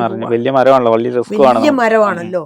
സോ നമുക്കതൊരു, ആൻഡ് നോട്ട് ഓൺലി ദാറ്റ്, നമുക്ക് 10, 15, 20 വർഷം വളർന്നൊരു മരം പെട്ടെന്ന് നമ്മളൊരു ഇന്റർക്രോപ്പിന്റെ ഉള്ളിൽ പോകുമ്പോൾ ഇനി ഒരു ചെടി അവിടെ കയറി വരാൻ ഭയങ്കര പാടാണ്. കാട്ടുജാതി എന്ന് പറയുന്ന വൈൽഡിൽ അവൈലബിൾ ആയിട്ടുള്ള നട്മഗിനായിരിക്കും അല്ലേ? അത് നമ്മൾ ഫോറസ്റ്റ് ഇപ്പൊ നമ്മള് ഞങ്ങളൊക്കെ വിത്ത് മേടിക്കുന്നൊക്കെ ഇടുക്കിന്നും ആ ഭാഗത്തു നിന്നൊക്കെ നമുക്ക് വിത്ത് കൊണ്ടുവരും. അത് പാകി മുളപ്പിച്ച് നമ്മൾ കണ്ടിട്ടുള്ളത് അതിന്റെ റൂട്ടിംഗ് സിസ്റ്റം വെച്ചിട്ടുണ്ടെങ്കിൽ എത്ര ദൂരം നമ്മുടെ ഇലകൾ പോകുന്നു അത്രയും ദൂരം അതിന്റെ റൂട്ടിംഗ് ഉണ്ട്. അതൊരു അല്ലെങ്കിൽ സ്പൈഡർ പോലെ ഇതിങ്ങനെ പോയിട്ട് ഇങ്ങനെയാ പോകണം. അപ്പൊ മരം നമ്മൾ എത്ര കാറ്റ് വന്നാലും മുകളിൽ നിന്ന് വട്ടം ഒടിഞ്ഞ് വീണാലും അപ്രൂട്ട് ആവില്ല. അവിടെ നമ്മൾ പിന്നെയും വളർന്നോളും. ഒടിഞ്ഞു പോയെങ്കിൽ അവൻ കടപഴകി വീഴില്ല. അതാണ് നമ്മൾ കണ്ടിട്ടുള്ള ഏറ്റവും വലിയ. ഇപ്പം നല്ല മഴക്കാലത്തും കണ്ടില്ല എത്ര മഴയാ, ഇല കൊഴിഞ്ഞു വീണാലും നമ്മൾ കാട്ടുജാതിയിൽ കാണുന്ന വേറെ ഒരു ബഡ് ചെയ്തതിൽ കാണുന്നത് നമുക്ക് വെള്ളം ഇല്ല എന്ന് ഏറ്റവും നല്ല ഇൻഡിക്കേഷനാണ്. പതുക്കെ ചെടിയിൽ കാണേണ്ടത് നമുക്കറിയാം. ഇലയൊക്കെ പതുക്കെ അങ്ങോട്ട് ആദ്യം പൂ കൊഴിയും, ആദ്യം കായ കൊഴിയും, പിന്നെയുള്ള പൂ കൊഴിയും, പിന്നെ ഇലയൊക്കെ ഇറ്റ് സ്റ്റാർട്ട് ഡ്രൂപ്പിംഗ്, ഇല കൊഴിയും. ആ സിറ്റുവേഷൻ 2018 നമ്മൾ ആ സിറ്റുവേഷൻ ഫേസ് ചെയ്തിട്ടുള്ളതാണ്. ഇറ്റ് വാസ് വെരി ഹോട്ട്, കനാലിൽ വെള്ളം വന്നില്ല. ഫെബ്രുവരിയിൽ നമുക്ക് പീച്ചി ഡാമിൽ നിന്ന് വെള്ളം ഉണ്ടായിരുന്നില്ല ഡാമില്. സോ നമുക്ക് വെള്ളം ഉണ്ടായിരുന്നില്ല, നമുക്കും സ്കേർസിറ്റി ആയ വെള്ളം. അപ്പൊ എങ്ങനെ ഹൗ യു വിൽ സർവൈവ് എന്നുള്ളത്. ആ സമയത്ത് നമ്മൾ രാത്രി നമ്മുടെ വണ്ടിയിൽ ഡ്രമ്മിൽ വെള്ളം നിറച്ച്, ബോറിലുള്ള വെള്ളം നിറച്ച് ഞങ്ങൾ രാത്രി ടോർച്ച് അടിച്ച് നോക്കുമ്പോൾ ഈ മരത്തിന് ഇത്തിരി വെള്ളം ഷോർട്ടേജ് ഉണ്ട്. 2 കുടം 3 കുടം വെള്ളം നമ്മൾ ഒഴിച്ചാലും നെക്സ്റ്റ് ഡേ ഇറ്റ് റെജുവിനേറ്റ്. പക്ഷെ ഒരു നാടൻ തൈ വൺസ് പോയാൽ പിന്നെ തിരിച്ചു വരില്ല. ചേച്ചി നമ്മളിപ്പോൾ തൈ സെലക്ട് ചെയ്യുന്ന കാര്യങ്ങളൊക്കെ പറഞ്ഞു. ഇനി എന്ന് പറഞ്ഞാൽ ഇത് പ്ലാന്റ് ചെയ്യണം. നമ്മൾ സെലക്ട് ചെയ്ത തൈകളെ, ബഡ് തൈകളെ പ്ലാന്റ് ചെയ്യണം. അപ്പം ഈ പ്ലാന്റിങ് കാര്യത്തിൽ നമ്മൾ എന്താണ് ശ്രദ്ധിക്കേണ്ടത്? അതിന്റെ സ്പേസിംഗ് ഒക്കെ എത്ര ഇമ്പോർട്ടൻ്റ് ആണ് ജാതിയിൽ? ജാതിയിലെ സ്പേസിങ് നമ്മൾ നേരത്തെ പറഞ്ഞത് ഭയങ്കര ഇമ്പോർട്ടൻ്റ് ആണ്. 25 ഫീറ്റ്. അതിനാണ് നമ്മുടെ 4 തെങ്ങിൻ്റെ നടുക്ക് ഒരു ജാതി എന്ന് പറയുന്നത്. So equal distribution of soil, നമുക്ക് സോയിലിൻ്റെ ഒരു ഡിസ്റ്റർബൻസ് എവിടെയും വരുന്നില്ല. ഈക്വൽ ഡിസ്ട്രിബ്യൂഷൻ ഓഫ് സൺലൈറ്റും വരുന്നുണ്ട്, പ്ലസ് ഒരു ഷെയ്ഡും ഉണ്ട്. അപ്പോൾ ഇതിൻ്റെ എല്ലാത്തിൻ്റെ ഇടയ്ക്ക് സേഫ് ആയിരിക്കും ചെടി. കറക്റ്റ് സെൻട്രൽ സ്പേസിങ് എടുക്കുമ്പോൾ നമ്മളിപ്പോൾ തേങ്ങ ഇടുന്നു, പട്ട വീഴുന്നു എന്നൊക്കെ പറയുമ്പോൾ ഈ ചെടീനെ നമ്മൾ ഡിസ്റ്റർബൻസും വരുന്നില്ല. പിന്നെ പ്ലാന്റിങ് നോക്കുമ്പോൾ ഇപ്പൊ ഞാനാണ് പ്ലാന്റ് ചെയ്യുന്നെങ്കിൽ I will not going for small plants. കാരണം നമുക്ക് തീരെ ചെറിയ ജാതി ഭയങ്കര സ്ലോ ഗ്രോയിങ് പ്ലാന്റ് ആണ്. അപ്പൊ തീരെ ചെറിയ പ്ലാന്റ് എടുത്തിട്ടുണ്ടെങ്കിൽ ഇപ്പൊ വെക്കുമ്പോൾ ഞാനൊരു ഏറ്റവും ചെറിയ ചെടി അല്ലെങ്കിൽ ഒരടി താഴെയുള്ള ഒരു ചെടി വെക്കുമ്പോൾ ഈ സീസണും കഴിഞ്ഞ് അടുത്ത സമ്മറും കഴിഞ്ഞ് ഈ വളരെ സ്ലോ അതിന്റെ പേരിൽ അടുത്തൊരു വീഡിങ്, ഒരു വള്ളി, ഒരു കാട് മുളയ്ക്കുമ്പം അല്ലെങ്കിൽ ഒരു പശുവിന്റെ കയറ് കുടുങ്ങിയാൽ എനിക്ക് പല പ്രാവശ്യം പറ്റിയിട്ടുണ്ട്. പെട്ടെന്ന് വളരാൻ വേണ്ടി മണ്ണിൽ വെക്കും, ആ ചെടി ഒടിഞ്ഞ് പിന്നെ അതങ്ങനെ നശിച്ചു പോകും. സോ നമുക്ക് കാഴ്ചയിൽ കാണാനെങ്കിലും രീതിയിൽ ഒരു അത്യാവശ്യം ഒരു 1.5 അടി. ഏകദേശം എത്ര ഏജ് ഉള്ള ചെടിയായിരിക്കും അത്? 1.5 അടി 18 മാസം 18 months above ആവുമ്പോൾ നമുക്ക് 2 തട്ട് തൈയൊക്കെ ആയിട്ടുണ്ട്. 2 തട്ട് തൈ ആകുമ്പോൾ ഇറ്റ് ഇസ് വിസിബിൾ. 2 തട്ടെന്ന് പറയുമ്പോൾ ഏകദേശം 2 വർഷം പ്രായമായിട്ടുണ്ടാവുന്ന, ഏകദേശം ഒരു 18 months plus, depends. 18 months to 2 years ഉള്ളിൽ നമുക്ക് 2 തട്ടൊക്കെ ആവും. നല്ല രീതിയിൽ 2 തട്ടൊക്കെ ഫുള്ളി പിരിഞ്ഞൊക്കെ വരും. അങ്ങനെ വെക്കുമ്പോൾ നമ്മൾ ആ മണ്ണിലേക്ക് ആ കവറും കൂടെ വെച്ച് കഴിയുമ്പോൾ നമുക്ക് അറ്റ്ലീസ്റ്റ് ഒരു ഇത്ര ഹൈറ്റിൽ നമുക്ക് ചെടി പുറത്തേക്ക് നിൽക്കുന്ന, പുറത്തേക്ക് ഒരു 2 അടിയെങ്കിലും കാണാം. It is visible. പിന്നെ അവൻ പെട്ടെന്ന് വളരുകയും ചെയ്യും. അപ്പൊ നമ്മളൊരു പശുവിനെ കെട്ടാൻ പോകുമ്പോഴോ അല്ലെങ്കിൽ എന്താ പറയാ, നമ്മളൊരു ചെയ്യുമ്പോൾ നമുക്ക് ഇറ്റ് ഇസ് വിസിബിൾ. അതിനൊരിച്ചിരി തടവൊക്കെ എടുക്കാനൊക്കെ നമുക്ക് ഇത്തിരി ഒരു ഈസി ആയിരിക്കും. ഗ്രോത്തും കുറച്ചുകൂടെ സ്പീഡായിരിക്കും. അങ്ങനെ ചെയ്യുക. പിന്നെ ഞാൻ വെക്കുമ്പോൾ ഡെപ്ത് എടുക്കണ 2 ഡെപ്ത് ആണ് ഞാൻ എടുക്കുന്നത്. 2 അടി ഡെപ്തും സ്ക്വയറൊക്കെ എടുക്കും. എടുത്തിട്ട് ആ മണ്ണ് പുറത്തേക്ക് ഇട്ടിട്ട് നമ്മുടെ എന്തെങ്കിലും ഡ്രൈ ഇലകൾ പോലെ, ഇല തന്നെയല്ല, ഡ്രൈ മെന്യൂർ, കൗഡങ്, കമ്പോസ്റ്റ്, ഉണക്ക എന്തെങ്കിലും ഈ മണ്ണിന്റെ കൂടെ നമ്മൾ മിക്സ് ചെയ്യും. ആദ്യം തന്നെ ഒരു കുഴിയിൽ കുറച്ച് കുമ്മായി ഇടും, ലീവ് ഇറ്റ് ദെയർ. അത് കഴിഞ്ഞ് ഒരാഴ്ച കഴിയുമ്പോഴത്തേക്കും ഈ മണ്ണിലൊക്കെ മിക്സ് ചെയ്ത്, യൂഷ്വലി ഞാൻ വലിയ തൈകളെ വയ്ക്കും. കീറിയിട്ട് മണ്ണ് പൊട്ടാതെ വേര് പൊട്ടാതെ വളരെ നന്നായിട്ട് വെച്ചിട്ട് ഈ മിക്സ് ചെയ്ത മണ്ണും കൊണ്ട് അതങ്ങോട്ട് ഫുള്ളി ഫില്ല് ചെയ്യും. കുഴിയിലായിരിക്കില്ല നിൽക്കുന്നത്, ടോപ്പിലായിരിക്കും ചെടി. കുഴിയിൽ നിൽക്കില്ല, ബഡ് എപ്പോഴും മുകളിൽ തന്നെ ആയിരിക്കും. നമ്മള് കുഴിയിലല്ലാണ്ട് തട്ടിക്കൂട്ടി ചെറിയ ചെടിയാകുമ്പോൾ നമ്മൾ ചകിരിയൊക്കെ വെച്ച് ഞാൻ അതൊന്ന് കുറച്ചും കൂടെ പെട്ടെന്ന് കാട് കയറാതിരിക്കാനും ഒരു ഡയമീറ്ററിൽ തടവില്ല, തടത്തിന്റെ മുകളിൽ അത് ചെടിയുടെ ഇത് ഒരു ചുറ്റും നമ്മൾ ഒരു 1, 2, 3 ലെയർ എങ്കിലും നമ്മൾ ചകിരി വെക്കും. കാരണം ഞങ്ങളൊക്കെ പെട്ടെന്ന് വീഡിങ് കയറുന്നല്ലേ, നമ്മളെ ഇതിന്റെ പേരിലായതിന്റെ പേരിൽ. അപ്പം അങ്ങനെയാണ് നടന്നത്. സ്പേസിങ്ങിന്റെ കാര്യം പറഞ്ഞു, 24-24 ഫീറ്റ് ആണ്, 25 ഫീറ്റ് ആണ്. അത് 8 മീറ്ററിന്റെ ഒക്കെ മുകളിൽ, 8 മീറ്റർ അടുത്ത് നമുക്ക് വേണം 2 ചെടികൾ തമ്മിൽ അകലം. അപ്പൊ ഇതിപ്പോ നമ്മളിങ്ങനെ ഒരു സ്പേസിങ് ഫോളോ ചെയ്യുന്നില്ലെങ്കിൽ അതിലൊരു ലോങ് ടേമിൽ എന്താണ് പ്ലാന്റിന് ഒരു ഇഷ്യൂ വരുന്നത്? ജാതി സ്പ്രെഡ് എങ്ങനെയായാലും ഒരു 10-15 ഇയേഴ്സ് ഒക്കെ നമുക്ക് കാണുമ്പോൾ അറിയാം, മരം വളർന്ന് 2 മരങ്ങൾ തമ്മിൽ കൂട്ടിമുട്ടും. ആ ഭാഗത്തൊന്നും കായ ഉണ്ടാവില്ല. പിന്നെ സ്പേസിങ് കോക്കനട്ട് ഉണ്ടെങ്കിൽ തേങ്ങ വീഴുമ്പോൾ ഇത് മുഴുവനും ഈ ജാതിയുടെ കൂടെ വരും. പട്ട വീഴുമ്പം ജാതിയുടെ ഉള്ളിൽ കൂടെ വീഴും. അപ്പൊ എന്തുണ്ടാവുക, നമ്മുടെ ഉണ്ടാവുന്ന പൂ മുഴുവൻ കൊഴിഞ്ഞു പോകും, ബ്രാഞ്ചസ് ഒടിഞ്ഞു പോകും, കായ മുഴുവൻ കൊഴിഞ്ഞു പോകും. സോ നമുക്ക് അത് നമ്മൾ ഫോഴ്സ് ചെയ്യുന്നതാണ്. അതാ ഞാൻ പറഞ്ഞത്, നമ്മൾ പണ്ട് നമുക്കൊരു 10, 20, 25 വർഷം മുമ്പ് ഇതൊന്നും നമ്മൾ ഫോളോ ചെയ്യുന്നില്ല. ഇപ്പൊ നമുക്ക് അങ്ങനെ ഇപ്പൊ ഞങ്ങളുടെ പറമ്പിൽ വന്ന് നോക്കുമ്പോൾ നമ്മളുടെ സ്പേസിങ് കുറച്ച് അടുത്താണ്. അന്ന് വി വർ നെവർ ആന്റിസിപ്പേറ്റിംഗ് ജാതി വെക്കുന്ന പ്രതീക്ഷ കൊക്കോ അല്ലായിരുന്നോ, നമ്മൾ അങ്ങനെ ചെയ്തപ്പം അതിന്റെ ഒരു ഡ്രോബാക്സ് ഇപ്പോഴാണ് മനസ്സിലാവുന്നത്. പിന്നെ നമുക്ക് ഏതെങ്കിലും ഒരു കാലത്ത് കോക്കനട്ട് റീപ്ലാന്റ് ചെയ്യുമ്പോൾ ചിലവർ ചോദിക്കാറുണ്ട്, 2 തെങ്ങിന്റെ നടുക്ക് ഒരു ജാതി വെച്ചാൽ എന്താ കുഴപ്പമൊന്നും. 4 തെങ്ങിന്റെ ഇടയ്ക്കല്ല, 2 തെങ്ങിന്റെ ഇടയ്ക്ക് വെച്ചാൽ ഇപ്പൊ നമുക്ക് 30 ഫീറ്റ് ദൂരം ഉണ്ടെന്ന് വിചാരിച്ചു. അപ്പൊ നമ്മൾ 2 തെങ്ങിന്റെ ഇടയ്ക്ക് വേണമെങ്കിൽ വെക്കാം, കുഴപ്പമില്ല. പക്ഷേ ഏതെങ്കിലും ഒരു സമയത്ത് after 50 years or after 60 years you want to replant coconut replant ചെയ്യേണ്ടി വന്നാൽ നമ്മൾ എങ്ങനെ ചെയ്യും? ഇത് വീഴണ്ടേ, തെങ്ങ് നമ്മൾ മറിക്കണ്ടേ? തെങ്ങ് വീണു എന്തെങ്കിലും വന്നാലും ഈ ജാതി പോയില്ല. അപ്പം തെങ്ങ് പിന്നെയും കേറി വരും, ജാതി കേറി വരാൻ it will take A long time. നമുക്ക് സാധാരണ ഇപ്പൊ ഒരു ജാതി നമ്മൾ നട്ടു, ഈ സാധാരണ ഏത് സീസണിലാണ് നടുന്നത്? മഴക്കാലത്ത് തന്നെ ആയിരിക്കുമല്ലോ കൂടുതലും പ്രിഫർ ചെയ്യുന്നത്? ഇപ്പോഴത്തെ കാലാവസ്ഥയിൽ ഞാനിപ്പം മഴക്കാലത്ത് പ്ലാന്റ് ചെയ്യില്ല. പ്ലാന്റ് നമുക്ക് സഫീഷ്യന്റ് ആയിട്ട് നനയ്ക്കാനുണ്ടെങ്കിൽ ഇപ്പൊ മഴ മാറിയില്ലേ, മഴ മാറി ഇനിയിപ്പോ വേണമെങ്കിൽ നമുക്ക് പ്ലാന്റ് ചെയ്ത് കൊടുത്തിട്ട് ഇപ്പൊ വെള്ളമുണ്ട് ഓഗസ്റ്റ് സെപ്റ്റംബർ ഒക്ടോബർ സെപ്റ്റംബർ ആകുമ്പോൾ ഈ സമയത്ത് ഞാൻ പ്ലാന്റ് ചെയ്തിട്ട് ഓൾറെഡി മണ്ണില് നമ്മളുടെ ഒരു വാട്ടർ കണ്ടന്റ് ഉണ്ട്, നമുക്കൊരു തുലാമഴ കിട്ടും. പിന്നെ ഓരോ ന്യൂനമർദ്ദം വരുമ്പോൾ ചെറിയ രീതിയിൽ നമുക്ക് മഴ കിട്ടിക്കൊണ്ടേയിരിക്കും.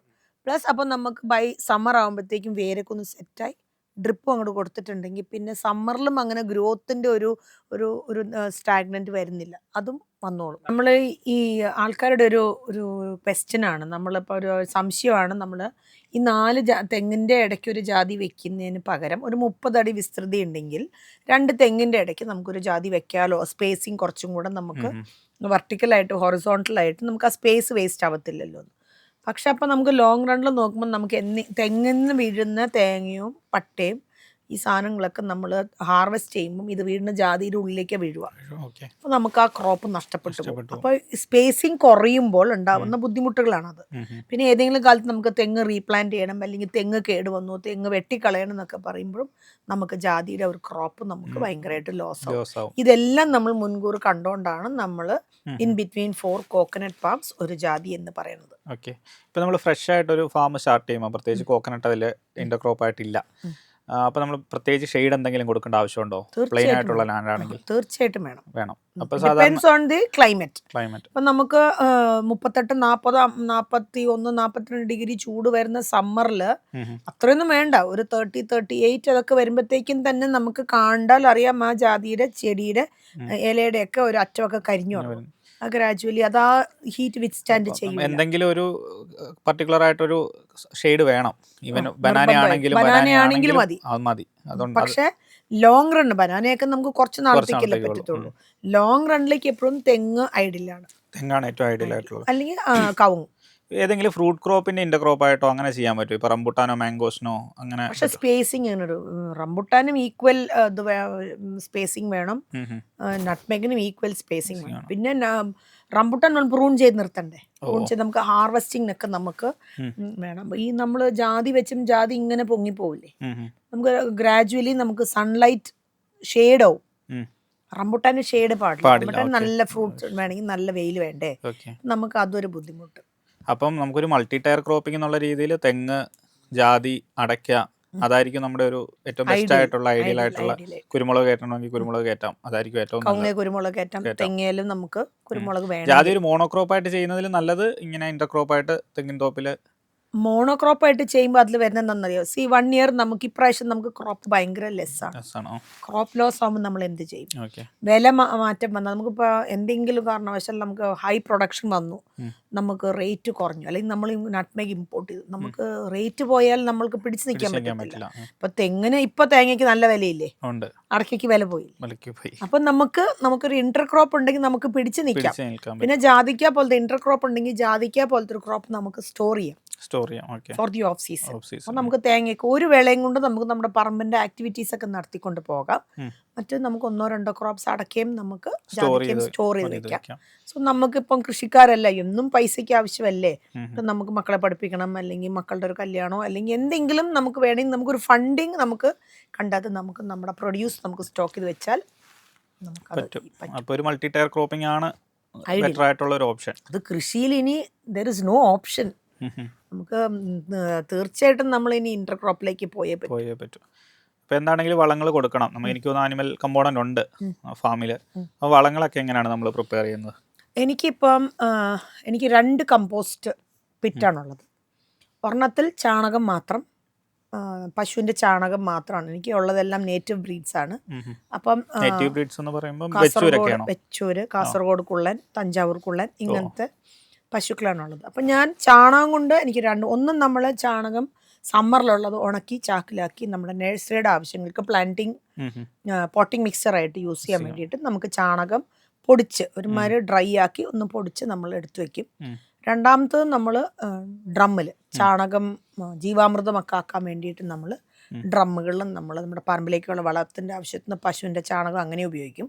പ്ലസ് നമ്മൾ പശുവിൻ്റെ ചാണകം കമ്പോസ്റ്റ് ബിറ്റിലേക്ക് നമ്മൾ കുറേശ്ശെ നമ്മൾ ചേർക്കും. കമ്പോസ്റ്റ് ബിറ്റിൽ വെച്ചിട്ടുണ്ടെങ്കിൽ എനിക്ക് മെയിൻ കോമ്പണൻറ്റ് എനിക്ക് ഹോസ് ഡങ് ആണ്. ഓ, എനിക്ക് കുതിര. 3 കുതിരകളുള്ളതിൻ്റെ പേരിൽ എനിക്ക് നല്ലപോലെ ഡങ് വരും. കുതിരയുടെ ഡങ് നമുക്ക് ഒരിക്കലും ഡയറക്റ്റ് അപ്ലൈ ചെയ്യാൻ പറ്റില്ല, പറ്റില്ല. ഭയങ്കര ചൂടാണ്. ചൂടാണ്. ഓ. അപ്പോൾ നമ്മളത് കമ്പോസ്റ്റ് ആക്കുകയാണ്. അപ്പോൾ ആ പിറ്റിൽ കമ്പോസ്റ്റ്, അത് ഇച്ചിരി വലിയൊരു പിറ്റാണ്. അതിൽ നമ്മൾ ഹോസ് ഡങ് ഇടും, റാബിറ്റ്സിൻ്റെ ഡങ് വരും, കോഴിക്കാട്ടം വരും, ആട്ടുംകാട്ടം വരും, ചാരം. നമ്മൾ ഈ ഡ്രയറിലെയും നമ്മൾ ഡെയിലി കെനലിലുള്ളതിൻ്റെ പേരിൽ നമ്മൾക്ക് ഡെയിലി ഒരു 3 to 4 kgs ഓഫ് റൈസ് നമ്മൾ വെക്കും. അതിൻ്റെ എവറി ഡേ പൊട്ടാഷ് ചാരം വരുന്നുണ്ട്. ആ ചാരം ഞാൻ ഇതിൽ ആഡ് ചെയ്യും.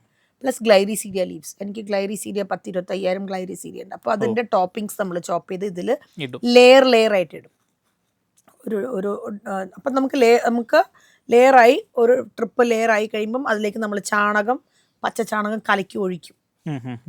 ഒരു നല്ല ഒരു 4-5 ദിവസത്തെ ചാണകം നമ്മൾ തിക്കായിട്ട് കലക്കി ഒഴിക്കും. എന്നിട്ട് പിന്നെ വീണ്ടും ലെയറായിട്ട് അങ്ങനെ വന്നു കഴിയുമ്പോൾ ലാസ്റ്റ് പിറ്റ് ഫുള്ളാകുമ്പോൾ നമ്മൾ വെർട്ടിക്കലായിട്ട് നമ്മളിങ്ങനെ അരിഞ്ഞെടുക്കും, ചാക്കിലാക്കി വെക്കും. നമുക്ക് എങ്ങനെ നോക്കിയാൽ ഒരു 10 ടൺ നമുക്ക് കമ്പോസ്റ്റ് അങ്ങനെ നമ്മുടെ ഫാമിയാർഡ് മെന്യൂർ നമുക്ക് കിട്ടും. അപ്പോൾ ഒരു ജാതിക്കൊക്കെ ഏകദേശം എത്ര വളം? ജാതിക്ക് ഡിപ്പെൻസ്. ജാതിക്കൊക്കെ നമ്മൾ 50 തൊട്ട് 60 കിലോ വരെ നമ്മൾ ഒരു ഇയർ ഇപ്പൊ നമുക്ക് ഈ ഹോസ് ഡങ് പറയുമ്പോൾ നമുക്ക് അങ്ങനെ ഭയങ്കര ഫാസ്റ്റ് ആയിട്ട് അത് ഇതാവില്ല, അതവിടെ കിടക്കും. നമ്മളിപ്പോ ചിലപ്പോൾ കുറെ കഴിയുമ്പോൾ അത് കറുത്ത ഒരു black colour, brownish dark brown കളറിൽ ആ കമ്പോസ്റ്റ് അവിടെ ഗ്രാജുവൽ ആയിട്ട്. അപ്പം നമ്മൾ ഡ്രിപ്പ് നമ്മൾ സമ്മറിൽ ഇടുമ്പോൾ ആ ടാപ്പ് ഈ കമ്പോസ്റ്റിന്റെ മുകളിലിടും, കമ്പോസ്റ്റിങ് നിരത്തിയിട്ടിട്ട് അതിന്റെ മുകളിലിടും. അപ്പൊ ഗ്രാജുവലി മഴക്കാലത്തും അത് വരും. മഴക്കാലത്ത് ഞാൻ അങ്ങനെ ഇപ്പൊ കമ്പോസ്റ്റ് ഇടാറില്ല, കാരണം ഞങ്ങളുടെ ഒരു ചെറിയ സ്ലോപ്പാണ്. ഇപ്പം സോയിൽ ഇറോഷൻ വരുമ്പം അല്ലെങ്കിൽ മഴയത്ത് ഇങ്ങനത്തെ കുത്തിയൊലിപ്പം മഴ വരുമ്പോൾ മണ്ണ് ഇപ്പൊ വളവ് വലിച്ചു പോകും. അപ്പൊ നമ്മള് ഇനിയിപ്പോ ഇടും പതുക്കെ. അപ്പൊ സമ്മറിൽ 60 കിലോ എന്ന് പറയുന്നത് അറ്റ് എ ടൈം ആണോ പല സ്പ്ലിറ്റ് ആയിട്ടാണോ ചെയ്യുന്നത്, ഒരുമിച്ച് ചെയ്യുകയാണോ? അല്ല, 2 times ആയിട്ട് കൊടുക്കാം. അവൈലബിലിറ്റി ഓഫ് ലേബർ അനുസരിച്ച്. ചിലപ്പോൾ ഞാൻ ഇച്ചിരി മാറ്റി നമ്മൾ ഓരോ പ്രാവശ്യം കൊടുക്കുന്നില്ലെങ്കിൽ ഒറ്റ ഡംപ് നമ്മളൊരു ചെറിയ ഏരിയയിൽ കൊടുക്കും. നമ്മൾ കുറച്ച് അല്ലെങ്കിൽ നമുക്കിങ്ങനെ വെതറി ഇട്ട് നമുക്ക് കൊടുത്തു അങ്ങനെയും ചെയ്യാം. രാസവളങ്ങൾ അങ്ങനെ എന്തെങ്കിലും? രാസവളം ഞാൻ സോയിൽ ടെസ്റ്റ് ചെയ്യും എവറി ഇയർ. ഞങ്ങളുടെ സോയിൽ പൊട്ടാഷിൽ കുറച്ച് റിച്ച് സോയിലാണ്. കാരണം വെച്ചാൽ നമ്മൾ തെങ്ങിന്റെ അവശിഷ്ടങ്ങളൊക്കെ തെങ്ങിൽ തന്നെ. ഞങ്ങൾക്ക് ഒരു അഗ്രോ ഫോറസ്ട്രി മെത്തേഡാണ്, ഭയങ്കര ക്ലീൻ ഒന്നും ആവില്ല. എല്ലാ റെസിഡ്യൂസും അവിടെ തന്നെ ഉണ്ടാവും. തെങ്ങിന്റെ ചോട്ടിലായിട്ട് ജാതിയുടെ ചോട് ക്ലിയർ ആക്കി ഇടും, ബാക്കി തെങ്ങിന്റെ ചോട്ടിൽ എല്ലാ റെസിഡ്യൂസും ഇടും. പിന്നെ നമ്മളിങ്ങനെ ആഷ് ചേർക്കുന്നു, കുറച്ചൊക്കെ നമ്മൾ എന്താ പറയുക, നമ്മൾ അടിച്ചുവാരി ചാരമൊക്കെ ഈ ചകിരിയുടെ സാധനങ്ങളൊക്കെ നമ്മൾ അവിടെ തന്നെ. നമ്മളിപ്പോൾ തേങ്ങ പാകുന്നുണ്ട്, തേങ്ങ പാകിയിട്ട് നമ്മൾ ഫസ്റ്റ് ജെർമിനേഷനിലെല്ലാം എടുത്തു കഴിഞ്ഞാൽ ബാക്കിയൊക്കെ നമുക്ക് വേസ്റ്റാണ്. കുറ്റിയാടി തേങ്ങ പാകി കഴിയുമ്പോൾ നമുക്ക് എന്തായാലും അങ്ങനെ വരും. അപ്പോൾ ഈ തേങ്ങ നമ്മൾ അങ്ങനെ തന്നെ കൊടുത്ത് ബെഡിൽ നിന്ന് എടുത്തിട്ട് നമ്മൾ എവിടെയെങ്കിലും കൊണ്ടുപോയിട്ട് നമ്മളത് വെക്കും. അപ്പൊ അത് ഗ്രാജുവലി അത് ഡീകമ്പോസ് ആയി. അപ്പൊ അതൊക്കെ പൊട്ടാഷ് റിച്ച് ആയിട്ട് നമുക്ക് വരുന്നുണ്ട്. പിന്നെ അതിന്റെ ഒരു ബാക്കി വരെ മുഴുവൻ ചിരട്ടയായിട്ട് വരും. നമ്മൾ അടുത്ത വർഷം ആവുമ്പോഴത്തേക്ക് അതൊക്കെ ചിരട്ടകൾ മാത്രം ഇട്ടിരിക്കുന്നു. അപ്പൊ ആ ചിരട്ടകളൊക്കെ എടുത്ത് നമ്മൾ വലിയ ഡ്രയേഴ്സിൽ ജാതിക്ക പോകാൻ വേണ്ടിയിട്ട് അതങ്ങനെ യൂസ് ചെയ്യും. അപ്പൊ അതൊരു സൈക്കിളും നമുക്ക് ഒരു കർഷകന്റെ ഫീൽഡിലുള്ള കാര്യങ്ങൾ അവന് ഓട്ടോമാറ്റിക്കലി നമ്മളിപ്പം എനിക്ക് പറഞ്ഞു തന്നതുകൊണ്ട് എന്റെ ഫീൽഡ് അങ്ങനെ ആയിക്കൊള്ളുന്നില്ല. അപ്പോൾ എനിക്ക് വേണ്ടത് ഞാൻ തന്നെ ഡെവലപ്പ് ചെയ്ത് ഞാൻ തന്നെ കണ്ടുപിടിച്ച് I should be my inventor. എൻ്റെ ഫാമിലിക്ക് എനിക്ക് എന്താ വേണ്ടത് ഞാൻ തന്നെ R&D ചെയ്തുകൊണ്ട്. പിന്നെ കോസ്റ്റ് എഫക്റ്റീവ് ആയിട്ട് പൈസ നമ്മൾ കൃഷിക്കാർ ഒരു പ്യുവർ ഫാർമർ ആണെങ്കിൽ അവൻ അതിൽ തന്നെ ജീവിക്കണം. നമുക്ക് വേറൊരു ഇൻകം ഉണ്ട്, അല്ലെങ്കിൽ ബിസിനസ് ഉണ്ട്, അല്ലെങ്കിൽ നമുക്കൊരു ജോലി ഉണ്ടെങ്കിൽ നമുക്ക് ഇതിനോട് നമുക്ക് എത്ര നഷ്ടം വരുന്നു ലാഭം നമ്മൾ അറിയില്ല. നമ്മൾ ഫുൾ ടൈം ഫാർമർ ആകുമ്പോൾ എവറി പെനി ഈസ് ഇമ്പോർട്ടൻറ്റ്. കാരണം നമുക്കിപ്പോൾ ഫോർ എക്സാമ്പിൾ 1 ലക്ഷം രൂപയ്ക്ക് നമ്മളിപ്പം തേങ്ങ വരും. എല്ലാവരും പറയുന്നത് തേങ്ങയ്ക്ക് ഭയങ്കര വിലയാണ്.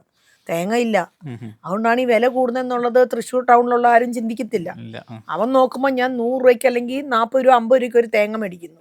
പക്ഷെ ഒരു കർഷകനെ സത്യത്തിൽ ഇപ്പോഴാണ് 100 രൂപ കിട്ടുന്നത്. പണ്ട് ഒരു 4 കൊല്ലം മുമ്പ് 10 തേങ്ങ 10,000 തേങ്ങ കിട്ടിക്കൊണ്ടിടത്ത് ഇപ്പൊ 5,000 തേങ്ങ പോലും ഇല്ല. അപ്പം കോസ്റ്റ് വൈസ് നോക്കുമ്പോൾ നമുക്ക് സെയിമാ. അന്ന് കിട്ടിക്കൊണ്ടിരുന്ന പൈസയുടെ ഡബിൾ കിട്ടുന്നു, നമുക്ക് ക്രോപ്പ് ഹാഫേ ഉള്ളൂ. അപ്പൊ നമ്മുടെ ലേബർ എല്ലാം കൂടി എല്ലാം കൂടുതലാണ്. കർഷകൻ അന്നും ഇന്നും ഈ standing in the same place. അപ്പം നമുക്ക് അതെങ്ങനെ നമുക്ക് കോസ്റ്റ് ഇഫക്റ്റീവ് ആയിട്ട് നമുക്ക് എങ്ങനെ ചെയ്യാൻ പറ്റും, എത്ര കുറച്ച് വളം നമുക്ക് മേടിക്കാൻ പറ്റും, എത്ര ലേബർ കുറച്ച് നമുക്ക് ചെയ്യാൻ പറ്റും, അങ്ങനെ ചിന്തിച്ചാൽ ഇനിയുള്ളൊരു കാലം നമുക്ക് survive as A farmer maximum resources നമ്മുടെ ഫാമിൽ നിന്ന് തന്നെ കണ്ടെത്തുക. കോസ്റ്റ് എഫക്റ്റീവ് ആയിട്ട് ചെലവ് ചുരുങ്ങിയ രീതിയിൽ നമുക്ക് എങ്ങനെ കൃഷി ചെയ്യാം. നമ്മൾ ലക്ഷങ്ങൾ മുടക്കിയപ്പോൾ ഞാൻ പറഞ്ഞ മാതിരി 1 ലക്ഷം രൂപയുടെ തേങ്ങ കിട്ടി, ഹാർവെസ്റ്റ് ചെയ്യുന്ന ആൾക്ക് കൊടുത്തു, തെങ്ങ് കയറ്റക്കാർക്ക് കൊടുത്തു, പെറുക്കലുകാർക്ക് കൊടുത്തു, അത് കൂട്ടിയിട്ടു, പൊതിക്കുന്ന ആൾക്കാർക്ക് കൊടുത്തു, എല്ലാം കഴിഞ്ഞ് നമുക്ക് what is the amount take away നമുക്ക് വീട്ടിലേക്ക് എന്താ ഉള്ളത്? കുറച്ചേ ഉള്ളൂ. അപ്പോൾ ആ ഒരു ഇത് നമ്മൾ ബ്രിഡ്ജ് ചെയ്ത് നമ്മൾ നമ്മുടെ ചെലവുകൾ എങ്ങനെ ചുരുക്കി നമുക്ക് കൃഷി ചെയ്യാൻ പോകും. ചേച്ചി, ഇപ്പോൾ നമ്മുടെ ക്ലൈമറ്റ് ചേഞ്ചിൻ്റെ ഒരുപാട് ഇഷ്യൂസ് ഉണ്ട്. നമുക്ക് മഴ ഷോർട്ട് ടൈമിൽ വലിയ മഴ വരുന്നു, മഴ കുറവാണ്. കഴിഞ്ഞ വർഷം 2024 വരൾച്ച പോലെയായിരുന്നു, ഈ വർഷം മഴ കൂടുതലാണ്. അപ്പോൾ ഇത് നമ്മുടെ ജാതിത്തോട്ടത്തെ എങ്ങനെയാണ് ബാധിക്കുന്നത്? എന്തെങ്കിലും രോഗങ്ങൾ കൂടുകയോ കീടങ്ങൾ കൂടുകയോ അങ്ങനെ എന്തെങ്കിലും പ്രശ്നം നോട്ടീസ് ചെയ്തോ? മെയിനായിട്ട് നമുക്ക് വരുന്ന ഒരു ഇഷ്യൂ മഴക്കാലത്ത് ഈ ഫംഗസിൻ്റെ ഒരു അറ്റാക്ക് നമുക്ക് നല്ലപോലെ വരുന്നുണ്ട്. ഇപ്പം മുൻ വർഷങ്ങളിൽ ഇത്ര കുറവായിരുന്നു എന്നാണോ? ഇല്ല, മുൻ വർഷങ്ങൾ നമ്മൾ കല്ലിങ്കിൽ ഇത്രയും നമ്മൾ കണ്ടിട്ടില്ല. ഇക്കൊല്ലം കഴിഞ്ഞ കൊല്ലം തൊട്ട് ഗ്രാജുവലി നമ്മൾ കുറച്ചൊക്കെ അങ്ങ് പൊക്കോളും ഇറ്റ്സ് ഓക്കെ. നമ്മൾ ഇതുവരെ നമ്മൾ അങ്ങനെ ഒരു സ്പ്രേ ഒന്നും ചെയ്തിട്ടില്ല, ഫോളിയർ ഒന്നും കൊടുത്തിട്ടില്ല. But this year I M already prepared foliar കൊടുക്കാൻ വേണ്ടിയിട്ട്. ഞാൻ അത് ഇക്കൊല്ലത്തെ എൻ്റെ ബക്കറ്റ് ലിസ്റ്റുള്ള ഒരു അജണ്ടയാണ്.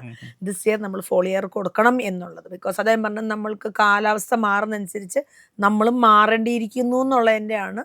അപ്പം സ്പ്രേയേഴ്സ് എല്ലാം ജാതിക്ക് സ്പ്രേ ചെയ്യണമെന്ന് പറഞ്ഞാൽ അത്ര എളുപ്പമുള്ള ഒരു പരിപാടിയല്ലല്ലോ. വലിയ മരമല്ലേ, 10 അടി ഹൈറ്റ് ഉണ്ട്, അതിന്റെ മുകളിലുണ്ടേ ഉള്ളൂ. അപ്പൊ അത് വലിയ സ്പ്രേയേഴ്സ് അവൈലബിൾ ആണ്. ഇപ്പൊ ഞാൻ മേടിച്ചത് സാധാരണ ഒരു സ്പ്രേയർ ഒക്കെയാണ്, മോട്ടോർ കറണ്ടിലാണ്. അപ്പം നമുക്ക് ഇപ്പൊ അടിച്ചു നോക്കിയിട്ട് നമുക്കൊരു 20 ഫീറ്റ് വരെയൊക്കെ പോകുന്നുണ്ട്. ഇപ്പം എൻ്റെ ഒരു ഫ്രണ്ട് പറഞ്ഞിട്ടുണ്ട് അതിനെങ്ങാട്ടിലും വലിയ ഗൺ വരുന്നുണ്ട് ഇപ്പം, ഒരു 6 ഫീറ്റ് പ്ലസ് ഉള്ള ഒരു ഗൺ. അപ്പം നമ്മൾ ഇത്രയും കാലമൊക്കെ നമ്മളത് ഒരു കെട്ടി വെച്ചിട്ടൊക്കെയാണ് ചെയ്തുകൊണ്ടിരുന്നത്. ഈ പറഞ്ഞ സ്പ്രേയർ ഇപ്പം പറയുന്ന എത്ര കോസ്റ്റ് വരുന്നുണ്ടാവും? ഞാനിപ്പോൾ മേടിച്ചത് പമ്പും മോട്ടറും വയറും അതിൻ്റെ എല്ലാ സിസ്റ്റമും കൂടെ എനിക്കൊരു 60,000 റുപ്പീസ് വന്നിട്ടുണ്ട്. ഞാൻ ആദ്യം ഡീസലിലൊക്കെ ചെയ്യാന്നൊക്കെ വിചാരിച്ച് നമ്മൾ അങ്ങനെ പ്ലാൻ ചെയ്തതാണ്. പിന്നെ നമ്മൾ നോക്കുമ്പം എവറി ടൈം നമുക്ക് if we are not available, നമുക്കൊരു കറണ്ടിൽ നിന്ന് നമ്മുടെ വീട്ടിൽ നിന്ന് നമുക്കൊരു 3 ലോങ് നമ്മുടെ പറമ്പിൻ്റെ എല്ലായിടത്തും കറണ്ട് ഉണ്ട്. അപ്പം നമുക്ക് അത് യൂസ് ചെയ്യുകയാണെങ്കിൽ കുറച്ചും കൂടെ നമുക്ക് ഇഫക്റ്റീവായിട്ട് ലേബർക്കിന് തന്നെ അവർക്ക് ഹാൻഡിൽ ചെയ്യാമല്ലോ. ചുമ്മാ മറ്റേത് വലിക്കുക, ഡീസൽ കഴിഞ്ഞു, കറണ്ട് കയറി, അങ്ങനത്തെ പ്രശ്നങ്ങളൊന്നും ഉണ്ടാവില്ല. മോട്ടർ ആവുമ്പോൾ പമ്പ് മേടിച്ച് നമുക്ക് വരുന്ന പ്രധാനപ്പെട്ട ഒരു ഇഷ്യൂ എന്ന് പറഞ്ഞ ഒന്ന് ഇല കൊഴിച്ചിലൊരു മേജർ ഇഷ്യൂ ആണെന്ന് തോന്നുന്നു ജാതിയിൽ. അതുപോലെ കായ കൊഴിച്ചിലും ഉണ്ടോ? കായ കൊഴിച്ചിൽ രണ്ടും. ഇത് മഴക്കാലത്താണ് കൂടുതലായിട്ട് വരുന്നത് അതോ? മഴക്കാലത്ത് ഒന്നില്ല വെള്ളം. നമ്മളിപ്പം നല്ല സമ്മറിലാണ് ഹാർവെസ്റ്റിംഗ് ഒക്കെ നമുക്ക് ഇപ്പം ഒരു ഏപ്രിലൊക്കെയോടുകൂടി നമുക്ക് തലക്കായ വീണ് തുടങ്ങും. ആ സമയത്ത് നമുക്ക് നല്ല സ്കാർസിറ്റി ഓഫ് വാട്ടർ ഉണ്ടെങ്കിലും നമുക്ക് കായ കൊഴിയാം. നമുക്ക് താങ്ങാവുന്നതിൽ അധികം നമ്മൾ എത്ര വെള്ളം കൊടുത്താലും ഹീറ്റിന്റെ ഒരു അതിനാണ് നമ്മൾ ഷെയ്ഡ് എന്ന് പറഞ്ഞ ചെറിയൊരു ഷെയ്ഡ് എത്ര നാളും എന്താ പറയുക ഒരു ഹീറ്റ് വേവ് നമ്മൾ വരുമ്പം ഓട്ടോമാറ്റിക്കലി ഇറ്റ് വിൽ സ്റ്റാർട്ട്. അപ്പം അതിനൊക്കെയാണ് നമുക്ക് ഈ ഇഷ്യൂസൊക്കെ ഞാനിപ്പോൾ ഫേസ് ചെയ്യുന്നു.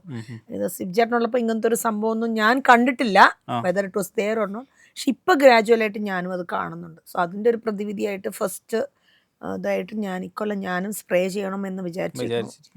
ഓക്കെ, നമ്മുടെ ഇറിഗേഷൻ്റെ കാര്യങ്ങൾ പറഞ്ഞു. നമുക്ക് കനാലുണ്ട്, കനാലിൽ നിന്നാണ് വെള്ളം മെയിൻ സോഴ്സ് എന്ന് പറയുന്നത്. അതല്ലാതെ ഡ്രിപ്പ് ഇറിഗേഷൻ അങ്ങനെ ചെയ്തിട്ടുണ്ടോ ചെടികളിൽ? 2000 നമ്മൾ ഡ്രിപ്പ് ഇട്ടതാണ്. ഇന്നത്തെ കാലത്ത് നമ്മൾ ഫുള്ളി ഡ്രിപ്പ് ഉണ്ട്, സ്പ്രിങ്ക്ലേഴ്സ് ഉണ്ട്, എല്ലാ സിസ്റ്റമും പക്കയാണ്. ഇപ്പം നമ്മളൊരു ചെടി നട്ടു, അതിന് വളങ്ങളും കാര്യങ്ങളും എല്ലാം നമ്മൾ കൊടുത്തു. ഇത് ഏകദേശം ഒരു എത്ര വർഷം എടുക്കും ഒരു ചെടി ഈൽഡിലേക്ക് എത്താനായിട്ട്?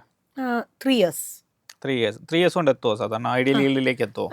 ഐഡിയൽ ഈൽഡ് ഒരിക്കലും ഇല്ലല്ലോ. നമുക്ക് ജാതിയിൽ ഇപ്പോൾ ഒരു ഐഡിയൽ ഈൽഡ് എന്ന് പറഞ്ഞിട്ടുണ്ടെങ്കിൽ എത്രയാ? 100 കായ, 200, 300, 1000, 2000. As the tree gross every year ഒരു വലിയ കുഴപ്പമില്ലാണ്ട് പോവുകയാണെങ്കിൽ ഒരു വർഷം മരം വലുതാവുന്നതനുസരിച്ച് നമ്മളുടെ മരത്തിന്റെ ഈൽഡും കൂടിക്കൊണ്ടിരിക്കുകയല്ലേ. സോ നമുക്ക് ഇങ്ങനെ ഒരു ഐഡിയൽ എന്ന് പറയാനില്ല. But it will start in the month 3 years നമുക്ക് അത് സ്റ്റാർട്ട് ചെയ്യും. സോ ചിലപ്പോൾ ഒരു വർഷം എന്താ പറയുക 4 കായായിരിക്കും ആദ്യത്തെ കൊല്ലം, ചിലപ്പോൾ 10 കായായിരിക്കും. നമുക്ക് നല്ല ലക്കി ആണെങ്കിൽ ഞാൻ ഒരു 30, 40, 100 കായ കണ്ടിട്ടുണ്ട് ഒരു 3 വർഷമായിട്ട്. ഒരു കൊമേഴ്ഷ്യൽ ഈൽഡിലേക്കൊക്കെ അങ്ങനെയാണ് എത്താനായിട്ട് 7 വർഷം എടുക്കും. 6-7 years ഒക്കെ വേണം. നമുക്ക് ഒരു ബക്കറ്റൊക്കെ കൊണ്ടു വെച്ചിട്ട് നമുക്ക് ഇഷ്ടം പോലെ നിറച്ച് പറിച്ചു ബക്കറ്റ് നിറച്ച് കായൊക്കെ ആണെങ്കിൽ ഇഫക്റ്റീവ് നല്ല പ്രാക്ടീസ് ഓഫ് ഇതൊക്കെ ആണെങ്കിൽ നമ്മുടെ ഒരു 20 വർഷമൊക്കെ ആയിട്ടുള്ള ഒരു ചെടിയിൽ നിന്ന് നമുക്ക് ഏകദേശം എത്ര ഈൽഡ് പ്രതീക്ഷിക്കാം? നമുക്ക് 20 വർഷമായ മരത്തിൽ നിന്നൊക്കെ നമുക്കൊരു 1000, 2000 കായൊക്കെ നമുക്ക് പ്രതീക്ഷിക്കാം. കായ എന്ന് ഉദ്ദേശിക്കുന്നത് ജാതി കായാണോ അതിന്റെ സീഡാണോ പറയുന്നത്? എങ്ങനെയാണ്? സീഡ് കായ. കായ. ഓക്കെ. അപ്പോൾ ഏകദേശം എത്ര പത്രി കിട്ടുമായിരിക്കും നമുക്കൊരു that depends on the varieties you are keeping. ഇപ്പം എന്നോട് നീ കറക്റ്റായിട്ട് ഇങ്ങനെ ചോദിക്കുവാണ് ചേച്ചിട്ട് എൻ്റെ കയ്യിൽ എല്ലാ വെറൈറ്റീസ് ഓഫ് ട്രീസ് ഇല്ലേ, അപ്പോൾ ചിലപ്പോൾ നമുക്ക് പെർട്ടിക്കുലർലി വൺ ട്രീ എനിക്ക് ഒരിക്കലും നോക്കാൻ പറ്റില്ല. കാരണം എല്ലാം ഇന്റർക്രോപ്പ് ആയതിൻ്റെ പേരിൽ ആ മരത്തിൻ്റെ ഇവിടെ വീഴും, ഈ മരത്തിൻ്റെ അപ്പുറത്ത് വീഴും. ഇങ്ങനെ അത് സ്പേസിങ് കുറവായതിൻ്റെ ഒരു ബുദ്ധിമുട്ട് നമുക്കുണ്ട്. അപ്പം എനിക്ക് എൻ്റെ ഈൽഡ് പാരാമീറ്റേഴ്സ് 1 year എനിക്ക് എത്ര കായ കിട്ടിയെന്നാണ്. 1 year എത്ര കായ? 1 year. This year I could cell 1 ton. അല്ലെങ്കിൽ ഞാൻ പാകാൻ എടുക്കും നല്ല കായ മുഴുവൻ. ഞാൻ ഒരു നല്ല വലിപ്പമുള്ള കായ. Because there are many people who cannot afford budded plants. പറ്റാത്ത ആൾക്കാരുണ്ട്. അപ്പോൾ അവർക്കും ജാതി കൃഷി ചെയ്യണമെങ്കിൽ അവർ ചിലപ്പോൾ കുരുപാകിയ തയ്യ വയ്ക്കുക. അപ്പോൾ അവർക്ക് അതിൽ നമുക്ക് നല്ല കായ, വലിപ്പമുള്ള കായ, ഡോണ്ട് നോ, ക്രോസ് പോളിനേഷനിൽ ചെറുതാകാം വലുതാവാം. ബട്ട് എന്നാൽ നമ്മളുടെ ഒരു ഭാഗത്തുനിന്ന് നല്ല കായ മുഴുവനും എടുത്ത് നമ്മൾ പാകാനെടുക്കും. അപ്പോൾ അത് കഴിഞ്ഞിട്ടുള്ള ബാക്കിയുള്ള കായകളാണ് നമ്മളിപ്പോൾ കൊടുത്തു. എനിക്ക് 2 ton കായ ഉണ്ടായിരുന്നു, അല്ലെങ്കിൽ 3 ton കായ ഉണ്ടായിരുന്നു, അല്ലെങ്കിൽ എനിക്ക് 1 ton കായുള്ളൂ. That is my parameter. നമുക്ക് പത്തിരി നോക്കുമ്പോൾ പത്തിരി നമുക്ക് 400 kilo ഉണ്ടായിരുന്നു, അല്ലെങ്കിൽ 500 kilo. ഫ്ലവർ ഇത്രയുണ്ട്. പിന്നെ എനിക്കൊക്കെ 1% ഓഫ് പത്തിരി പോവും. ബിക്കോസ് നമ്മൾ പറിക്കലില്ല. ഈ താഴെയുള്ളത് മാത്രമൊക്കെയാണ് നമുക്ക് പറിക്കാൻ പറ്റുള്ളൂ. ഇത്രയും വലിയ മരങ്ങളിൽ നമുക്ക് അങ്ങറ്റം വരെ പോയി മരത്തെ കയറി, ഇപ്പം ഹൈ റേഞ്ചിലൊക്കെ ഇഷ്ടം പോലെ ആൾക്കാരുണ്ട്, മരത്തെ കയറി പറിക്കുന്ന ആൾക്കാരുണ്ട്. നമ്മുടെ നാട്ടിൽ അത്രയും ആയിട്ടില്ല. മരത്തെ കയറി നമ്മൾ ഒരാളോട് മരത്തെ കയറി പറിക്കാൻ പറ്റും 10 മരം പോലും ഒരു ദിവസം കയറി പറിച്ച് എത്തും. അപ്പം നമ്മൾ ഈ 500-600 മരം നമുക്ക് നടക്കത്തില്ല. പിന്നെ കോസ്റ്റ് ഫേസ് നടക്കുന്നില്ല. അപ്പം വീണു പോകുന്ന കായകൾ ആ ഒരു സൈഡ് മഴക്കാലം കൂടിയല്ലേ, അപ്പം അത് ചിലപ്പോൾ പത്തിരി ഇല്ലാണ്ടാവും, ചിലപ്പോൾ അത് ബ്രോക്കൺ ആവും, ചിലപ്പം ടോക്സിൻ കയറിയിട്ടുണ്ടാവും, കളറ് മാറിയിട്ടുണ്ടാവും. നമ്മളൊരു ജാതി കായ എടുക്കുകയാണെങ്കിൽ നമ്മുടെ എക്കണോമിക്കൽ പാർട്ട് എന്ന് പറയുന്നത് അതിന്റെ മെയ്സും പിന്നെ അതിന്റെ സീഡുമാണ്. അപ്പോൾ അത് തമ്മിലുള്ള ഒരു കോസ്റ്റ് ഡിഫറൻസ് എങ്ങനെയാണ്? അതിന്റെ എക്കണോമിക്കൽ വാല്യൂസിൽ എങ്ങനെയാണ് ഡിഫറൻസ് വരുന്നത്? എൻ്റെ ഇതിൽ ജാതി കായൽ നമ്മളുടെ എക്സ്പെൻസ് എല്ലാം പോകണം. നമ്മളുടെ ഇൻവെസ്റ്റ്മെൻറ്റ് തൊട്ടിട്ട് നമ്മുടെ വാട്ടറിങ്, നമ്മുടെ മെന്യൂറിങ്, ബിഗിനിങ് സ്റ്റേജ്. വലിയ സ്റ്റേജൊക്കെ ആകുമ്പോൾ നമുക്ക് 1 ton 2 ton ഒന്നും നമുക്ക് അത്രയും എക്സ്പെൻസസ് ഒന്നും വേണ്ട. വൺസ് ട്രീ ഫ്ലറിഷ് ആയി സെറ്റായി കഴിഞ്ഞാൽ പിന്നെ നമുക്ക് അതിന് മാത്രം എക്സ്പെൻസ് ഇല്ല. അതിന് നനയും വളവും സ്പ്രേ മാത്രം കൊടുത്താൽ മതി. ആ ഒരു ഇത് മാത്രം നമ്മൾ നോക്കിയാൽ മതി. പിന്നെ after A point of time it is all profit. നമുക്ക് എത്രത്തോളം ഇപ്പോൾ ഇന്നത്തെ റേറ്റ് നമ്മൾ ജാതി കായ നോക്കുകയാണെങ്കിൽ ഒരു 350 റേഞ്ചൊക്കെ കായ്ക്ക്. പത്രിക്ക് ഇറ്റ് ഈസ് ഫ്രം 1850 to 2200. അപ്പം ഒരു മരത്തിൽ നിന്ന് നമുക്ക് 1 kilo 2 kilo ഒക്കെ പത്രി കിട്ടുമോ? പിന്നെ sometimes you will get 2 kg വരെ കിട്ടും. സീഡാണ് ബട്ട് മെയിൻ ആയിട്ടുള്ള ഇൻകം തന്നെയാണ്. സീഡ് വെയിറ്റേജ്, അപ്പോൾ വില കുറയല്ലേ, വെയിറ്റ് കൂടുതലല്ലേ, പത്രിക്ക് വെയിറ്റ് കുറവല്ലേ. അപ്പം പിന്നെ കായ അങ്ങനെ ഒറ്റ ഇതിൽ നമുക്ക് പോകും. കായ ജാതിക്ക. അപ്പം പത്രി ആകുമ്പോൾ ഫ്ലവറുടെ ഗ്രേഡ്, പിന്നെ നല്ലി, പിന്നെ പൊടി, അങ്ങനെ പല ഗ്രേഡായിട്ട് പോകും. ഓക്കെ, നമുക്കിപ്പം ഹാർവെസ്റ്റിംഗ് എനിക്ക് തോന്നുന്നു ഇന്ത്യയിൽ പൊതുവിൽ മഴക്കാലത്താണ് ജാതിയുടെ ഹാർവെസ്റ്റിംഗ് വരുന്നത്. അത് നമുക്ക് ടെക്നിക്കലി വലിയൊരു ചലഞ്ച് തന്നെയല്ലേ? ഭയങ്കര വലിയ ചലഞ്ച്. അതിനെങ്ങനെയാണ് നമ്മൾ മാനേജ് ചെയ്യുന്നത്? നമുക്ക് ഡ്രയേഴ്സ് വേണം, കായ ഉണക്കാൻ വേറെ ഡ്രയർ, പത്രിക്ക് വേറെ ഡ്രയർ. കായയുടെ ടൈമിങ്ങും പത്രിയുടെ ടൈമിംഗ് ഒക്കെ വ്യത്യാസമുണ്ട്. നമുക്ക് അങ്ങനെ പ്രോപ്പർ ആയിട്ടുള്ള ഡ്രയേഴ്സ് ഒക്കെ നാട്ടിൽ അവൈലബിൾ ആണോ? പിന്നെ ഇപ്പൊ ഒക്കെ അവൈലബിൾ ആണ്. അത് ഇലക്ട്രിക് ഡ്രയേഴ്സ് ആണോ? ഇലക്ട്രിക് ഡ്രയേഴ്സ് ഉണ്ട്. ഇപ്പം ഇക്കൊല്ലം ഞാനൊരു പുതിയ ഡ്രയർ ഞാനായിട്ട് ഒന്ന് പ്ലാൻ ചെയ്ത് ഞാനൊക്കെ ഇപ്പോൾ ഉണ്ടാക്കി എടുത്തിട്ടുണ്ട്. ട്രയൽ ആൻഡ് എററിൽ പോയിക്കൊണ്ടിരിക്കുന്നു. കുഴപ്പമില്ല. പത്രിക്ക് വേണ്ടി മാത്രമാണ്. പത്രിക്ക് വേണ്ടി മാത്രം. ഇനി കായ്ക്ക് വേണ്ടിയിട്ട് മാത്രം വേറെ ഒരെണ്ണം ഞാനിപ്പം പണിത് വർക്ക് ഇൻ പ്രോഗ്രസ്. എത്ര ചെയ്യാൻ പറ്റും? കപ്പാസിറ്റി ഒക്കെ എങ്ങനെയാണ് അതിന്റെ? അല്ല, എനിക്കൊക്കെ ഇപ്പോൾ പെർ ഡേ പച്ചക്കായ പറയുമ്പോൾ തന്നെ എനിക്കൊരു 200 kgs പച്ചക്കായ വരുന്നുണ്ട്. അപ്പോൾ അതുകൊണ്ടാണ് ഞാനിപ്പോൾ ഒരു പുതിയ ഒരു രീതിയിലേക്ക് ചെല്ലുന്നത്. എൻ്റെ ഇപ്പോൾ ഉള്ള ഡ്രയറിൽ 2 ഡ്രയർ ഉണ്ട്. അതിൽ 300 കപ്പാസിറ്റിയാണ് എനിക്ക്. ഒന്നിൽ 300, അടുത്ത 300. അപ്പോൾ എനിക്ക് 2-3 ഡേയ്സിൽ എനിക്ക് ഫുള്ളാണ്. പിന്നെ ബാക്കി ഞാൻ I have to keep it aside. ഇത് ഉണങ്ങി പെട്ടെന്നൊക്കെ തിരക്ക് പിടിക്കുന്നു, വേഗം ഉണങ്ങണമെന്നൊക്കെ വരുന്നു. ജാതിക്കായ നമ്മൾ ഡ്രൈയിങ് ആണെങ്കിൽ we should be very particular. ചൂട് കൂടിയ കായ പൊട്ടിപ്പോവും, ചൂട് കുറഞ്ഞ കായ ഉണങ്ങത്തില്ല, ടോക്സിൻ വരും, പൂപ്പൽ വരും. നമ്മൾ കുറച്ച് ശ്രദ്ധിക്കണം. അത് ഇത്തിരി ഒരു 2-3 ടൈംസ് നമ്മൾ ചെയ്ത് കഴിയുമ്പോൾ നമ്മളത് പഠിക്കും. പ്രോപ്പർ ഡ്രൈയിങ് സിസ്റ്റം ഇല്ലെങ്കിൽ പിന്നെ ഇപ്പോൾ ഹൈടെക് സിസ്റ്റംസ് സോളാർ ഡ്രയേഴ്സ് വരുന്നുണ്ട്, പോളി ഹൗസ് പോലെയൊക്കെ. ഞാൻ ഇപ്രാവശ്യം ഗ്രീൻ പെക്സിൽ കഴിഞ്ഞ 2-3 കൊല്ലമായിട്ടുണ്ട്. തമിഴ്നാട്ടിൽ ഇറ്റ് ഇസ് കമ്മിങ് അപ്പ്. ഒരു സബ്സിഡൈസ് റേറ്റിലൊക്കെ അവർക്ക് കിട്ടുന്നുണ്ട്. നമുക്ക് അത്ര സൺലൈറ്റ് ഇഷ്യൂസ് ഉണ്ടാവില്ലേ അവർക്ക് സൺലൈറ്റ്, നമുക്ക് ഈ സമയത്ത് നമുക്ക് സൺലൈറ്റും കിട്ടാനില്ല. ഇലക്ട്രിക് ഡ്രയേഴ്സിൽ ചെയ്യണം ഇലക്ട്രിക് ഡ്രയേഴ്സ്. അല്ലെങ്കിൽ നമുക്കിപ്പം ഫയർവുഡിൽ തന്നെ നമുക്ക് പുക കയറാതെ നമുക്ക് നല്ല ചൂട് കിട്ടുന്ന ഇതെല്ലാം ഉണ്ടെങ്കിലും പണ്ടത്തെ ആൾക്കാർ അടുപ്പിന്റെ മുകളിൽ വെച്ചിട്ട് തകിടിൽ വെച്ചിട്ട് പത്തിരി ഉണങ്ങുന്ന ഒരു കാലം ഉണ്ടായിരുന്നു.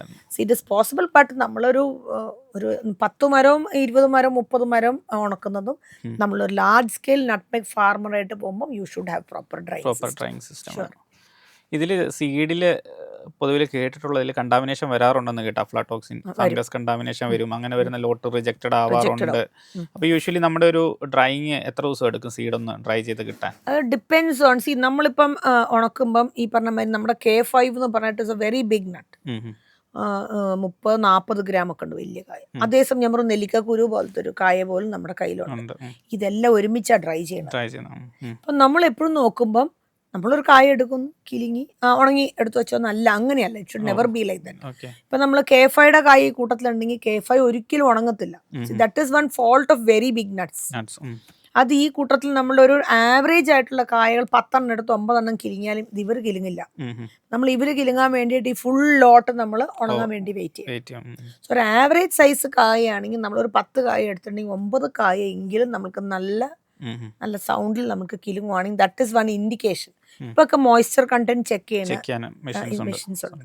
U can do that. അല്ലെങ്കിൽ നല്ലപോലെ ഉണങ്ങി നമ്മളത് സ്റ്റോക്ക് ചെയ്തില്ലെങ്കിൽ അതിന്റെ ഉള്ളിൽ നിന്നാണ് ഫംഗസ് വരും.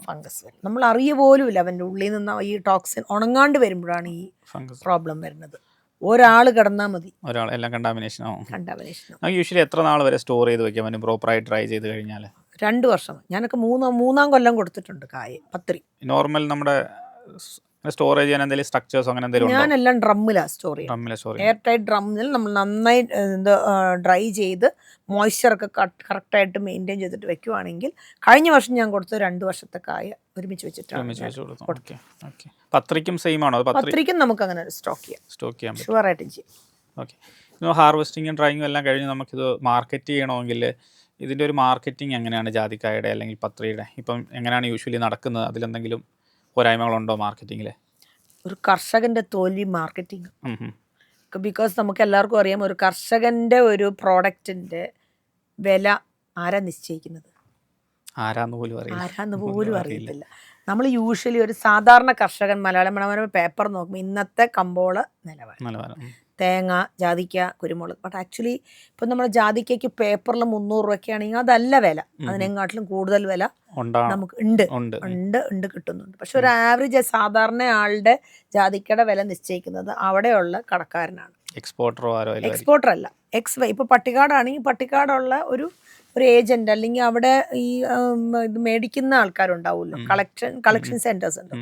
ജാതിക്കയില എടുത്തു, ഇത് ഇത്ര ഉണക്കില്ല, അല്ലെങ്കിൽ ഇത് കിലുങ്ങുന്നില്ല, അല്ലെങ്കിൽ ഇത് കുറച്ച് വേസ്റ്റ് കായ കൂടുതലാണ്, അല്ലെങ്കിൽ കുറച്ച് കായ കുറവാണ്, ഇത് ക്വാളിറ്റിയിൽ കുറവാണ്, അപ്പം 10% കുറയ്ക്കണം, 20% കുറയ്ക്കണം. There are many people, many രീതികളിലാണ് അവർ സാധനം മേടിക്കാൻ ചൂഷണം ചെയ്യപ്പെടുന്നു. അപ്പം നമുക്ക് കറക്റ്റായിട്ട് എങ്ങനെയാ ചെയ്യേണ്ടതെന്നുള്ളത് അറിയില്ല. കൃത്യമായിട്ടൊരു മാർക്കറ്റിംഗ് ചാനൽ ജാതിക്കായ്ക്ക് വന്നിട്ടില്ല. വരും ഗ്രാജുവലി. ഇപ്പൊ സോഷ്യൽ മീഡിയ ഭയങ്കര അവെയർ ആയിരിക്കുന്നു. നമ്മളെ പോലത്തെ farmers, we want to educate people on what they are doing. എങ്ങനെ ചെയ്യണം, എങ്ങനെ ഡ്രൈ ചെയ്യണം, എങ്ങനെ സ്റ്റോക്ക് ചെയ്യണം. പണ്ട് നമ്മൾ സ്റ്റോക്കിംഗ് വളരെ ചുരുക്കം ആൾക്കാർ സ്റ്റോക്ക് ചെയ്യും. പക്ഷെ ഇപ്പൊക്കെ കുറേ ശതമാനം ആൾക്കാരൊക്കെ സ്റ്റോക്ക് ചെയ്യുന്നുണ്ട്, കായ സ്റ്റോക്ക് ചെയ്യുന്നു. നമുക്ക് ഒരു ഇപ്പൊ ഈ സമയമായില്ലേ, ഇനി ആൾക്കാർ ഇങ്ങനെ ഈരാറ്റുപേട്ടയെന്നും അവിടെ നിന്ന് ഇവിടുന്നും ഒക്കെ ഇങ്ങനെ chain of people who are on the line. അവർ വീട്ടിൽ വരും, കായായോ കൊടുക്കാനുണ്ടോ, അപ്പം എന്താ റേറ്റ്, അപ്പം അങ്ങനെ ഒരു 10 പേരെങ്കിലും നമ്മളുടെ അടുത്ത് വരും. സോ നമ്മുടെ ഒരു policy, you study the market. നമുക്കറിയാം, നല്ല പ്രോപ്പർ മാർക്കറ്റ് സ്റ്റഡി നടക്കുക, നമ്മൾ ആൾക്കാരായിട്ട് ചോദിക്കുക, ബി അലേർട്ട്. എങ്ങനെയാണ് റേറ്റ് വരുന്നത്, കൂടുന്നുണ്ടോ കുറയുന്നുണ്ടോ, അങ്ങനെ കൂടി നമുക്ക് എല്ലാവർക്കും അറിയാം ഓഫ് സീസണിൽ ജാതിക്കയുടെ വില, ഇമ്പോർട്ട് വന്നില്ലെങ്കിൽ ജാതിക്കയുടെ വില കൂടും എന്നുള്ളത് നമുക്ക് എല്ലാവർക്കും സ്റ്റഡി ചെയ്തുകൊണ്ട്. ഇപ്പൊ നമുക്കറിയാം ഈ കൊല്ലം കായ കുറവാണ്. അപ്പൊ we anticipate that okay there will be a better price. അപ്പം നമുക്കൊരു ഓഫ് സീസണിൽ വരുമ്പോൾ ഓക്കെ. നമ്മളതനുസരിച്ച് സ്റ്റോക്ക് ചെയ്യാൻ പറ്റുന്നുണ്ടെങ്കിൽ നമ്മളങ്ങനെ സ്റ്റോക്ക് ചെയ്യുക. പിന്നെ ഇപ്പോൾ കുറേ ഗ്രൂപ്പുകളും അങ്ങനെയൊക്കെ ഉള്ളതിൻ്റെ പേരിൽ ഇപ്പം ഞങ്ങൾ തന്നെ I M A part of Manasa group പറഞ്ഞ് ഞങ്ങളൊരു മലബാർ നട്ട്മേക്ക് നമ്മളൊരു 10-28 ഗ്രോവേഴ്സ് ഉണ്ട്. വി ആർ പ്യുവർ ഫാർമേഴ്സ് ആണ് അതിലുള്ളത്. അപ്പം നമ്മൾ we discuss with each other. Last time നമ്മൾ അങ്ങനെ ഗ്രൂപ്പിൽ ഒരുമിച്ച് നിന്നതിൻ്റെ പേരിൽ നമുക്ക് നല്ലൊരു റേറ്റിൽ നമുക്ക് നല്ലൊരു ബയറിനെ കിട്ടും. ഞാൻ ഇൻഡിവിജ്വൽ ആയിട്ട് ഒരാൾ കൊടുക്കാൻ നോക്കുന്നതും നമ്മൾ 10-20 ഫാർമേഴ്സ് ഒരുമിച്ച് നമുക്ക് കൊടുക്കാൻ നോക്കുമ്പോൾ we have quantity, we have quality, you will have A good buyer. ഇപ്പം എൻ്റെ കയ്യിൽ 100 കിലോ ഉണ്ട്, അഖിലിൻ്റെ കയ്യിൽ 100 കിലോ, എൻ്റെ കയ്യിൽ 100 കിലോയ്ക്ക് വരുന്നതിലും നല്ലതല്ല നമ്മൾ രണ്ടുപേരുടെ 200 കിലോ മേടിക്കാൻ ഒരാൾ വരുന്നത്. So then you can sit and bargain for a better price. അപ്പോൾ നിങ്ങൾ ഗ്രോവേഴ്സ് എല്ലാം ഒരു കോമൺ പോയിന്റിലേക്ക് പ്രൊഡക്റ്റ് കൊണ്ടുവല്ലോ? No, he will come to all our houses. Okay. എല്ലാവരുടെ അടുത്തും വന്ന് നമ്മുടെ ഇപ്പം എക്സിൻ്റെ കയ്യിൽ ഇന്ന ക്വാളിറ്റി ഇത്ര ക്വാണ്ടിറ്റി ഉണ്ട്, വൈൻ്റെ കയ്യിൽ ഇത്ര ക്വാളിറ്റി ഇത്ര ക്വാണ്ടിറ്റി, എല്ലാവരുടെയും ഒരുപോലെ ആയിക്കൊള്ളുന്നില്ലല്ലോ. എല്ലാവരുടെയും ഡിഫറെൻറ്റ് വെറൈറ്റീസ് ആണ്, ഡിഫറെൻറ്റ് ടെറൈനിൽ താമസിക്കുന്ന ആൾക്കാരാണ്. പക്ഷെ നമ്മൾ ഇങ്ങനെ ഒരു farmers we are all working towards for farmers വേണ്ടിയിട്ടാണ്. അതിൽ നമ്മളുടേതായ ഒരു ലക്ഷ്യങ്ങളൊന്നുമല്ല, നമ്മൾ ഫാർമേഴ്സായിട്ട് അതിൽ ഒരുമിച്ച് നിൽക്കുന്നു. സോ ദാറ്റ് നട്ട്മേക്കിന് വേണ്ടിയിട്ടൊരു പ്രൈസിങ് നമുക്ക് ഇൻഫ്ലുവൻസ് ചെയ്യാനാണ് ഞങ്ങളുടെ ഒരു ആഗ്രഹം, ഞങ്ങളുടെ ഈ മാനസിക ആഗ്രഹം. ഓക്കെ. സോ അങ്ങനെ ഞങ്ങൾ ട്രൈ ചെയ്യുന്നു, നോക്കാം എത്രത്തോളം. ഞങ്ങളിപ്പം വി ആർ ന്യൂ, 1 വർഷമായിട്ടുള്ളൂ, 1-2 വർഷം സെക്കൻഡ് ഇയർ നമ്മളായി സൊസൈറ്റിയൊക്കെ ആയിട്ട് we are in to it. നോക്കാം. ലൈക്ക് ഇപ്പം നമ്മൾ സീഡിനും മെയ്സിനും ഒരു എക്കണോമിക്കൽ വാല്യൂ ഉണ്ട്. പക്ഷേ അതിൽ ഏറ്റവും വെയിറ്റ് വരുന്ന ഒരു പാർട്ട് എന്ന് പറയുന്നത് അതിൻ്റെ റിൻ്റാണ്. റിൻ്റ് എന്ന് പറഞ്ഞാൽ യൂഷ്വലി വേസ്റ്റേജ് ആയിട്ട് തന്നെയാണെന്ന് തോന്നുന്നു ആളുകൾ കളയുന്നത്, ഉപേക്ഷിക്കുകയാണ്. അതിന് ആക്ച്വലി അങ്ങനെ ഒരു എക്കണോമിക്കൽ വാല്യൂ അസൈൻ ചെയ്യാൻ പറ്റുമോ? ഞാൻ എന്തോരം കൊടുത്തു, 30 കിലോയ്ക്ക് ഞാൻ കൊടുത്തിട്ടുണ്ട്. അത് എങ്ങനെയാണ് പോകുന്നത്? വാങ്ങിച്ചിട്ട് പോകുന്ന ആൾക്കാരുണ്ട്. There are buyers, value addition ചെയ്യുന്ന ആൾക്കാർ. ഫസ്റ്റ് തിങ് അങ്ങനെ ആരോടെങ്കിലും ചോദിച്ചിട്ടുണ്ടെങ്കിൽ 30 രൂപയ്ക്ക് കൊടുക്കാൻ, 30 രൂപ, 28 രൂപ, 30 രൂപയ്ക്കൊക്കെ ഞാൻ കൊടുത്തിട്ടുണ്ട്. 100 കിലോ ആയിട്ടൊക്കെ ഞാൻ കൊടുത്തിട്ടുണ്ട്. ഇത് പെട്ടെന്നാവും 100 കിലോ ഒക്കെ. 1. 2, നമുക്ക് we can do value addition. നമുക്ക് ജാം ഉണ്ടാക്കാം, സ്ക്വാഷ് ഉണ്ടാക്കാം, വൈൻ ഉണ്ടാക്കാം, ജെല്ലി ഉണ്ടാക്കാം. ഞാൻ ഇപ്രാവശ്യം ട്രൈ ചെയ്തത് നമ്മൾ ഈ ഡ്രൈ മാംഗോ, ഇപ്പോൾ ഡ്രൈ ഫ്രൂട്ട്സിൻ്റെ ഒരു കാലം, ഞാൻ അതുപോലെ ഡ്രൈ ഫ്രൂട്ടായിട്ട് ഞാൻ റിൻഡ് ചെയ്തിട്ടുണ്ട്.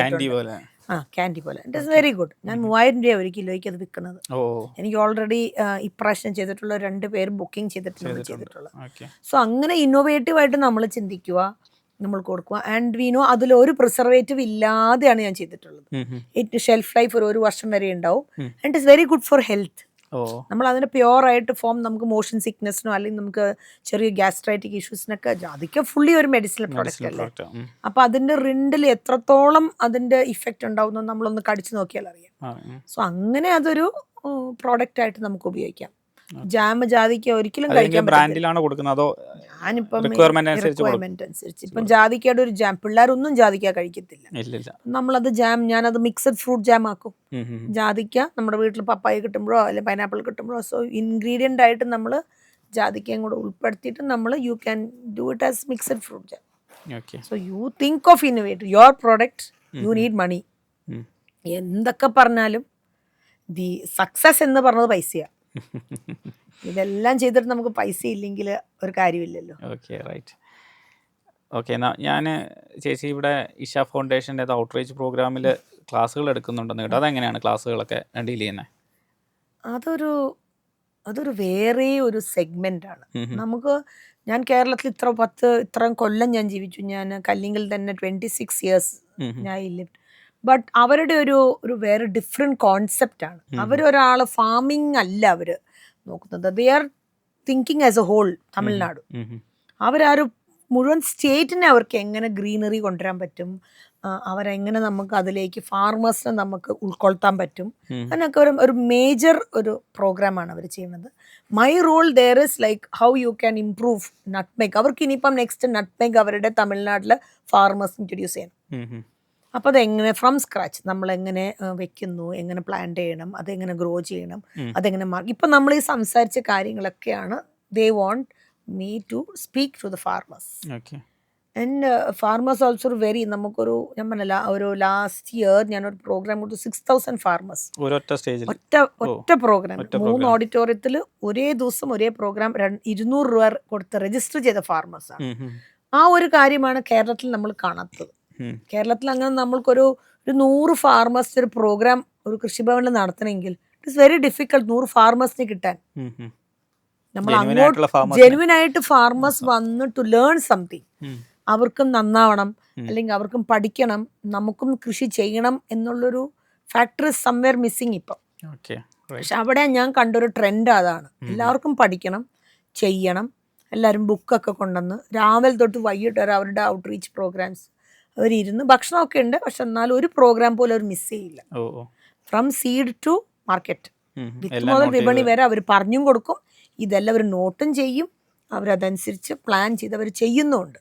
അവർക്ക് അതിനൊരു കലണ്ടർ കൊടുക്കുന്നുണ്ട്. നല്ല ട്രെയിനിങ് ആണ്, ട്രെയിൻ ചെയ്ത് കലണ്ടർ കൊടുക്കും. There are so many people. അതുകൊണ്ടാണ് എനിക്ക് തോന്നുന്നു ഇപ്പം ഇത്രയും പീപ്പിൾ ദേ ആർ അവെയർ.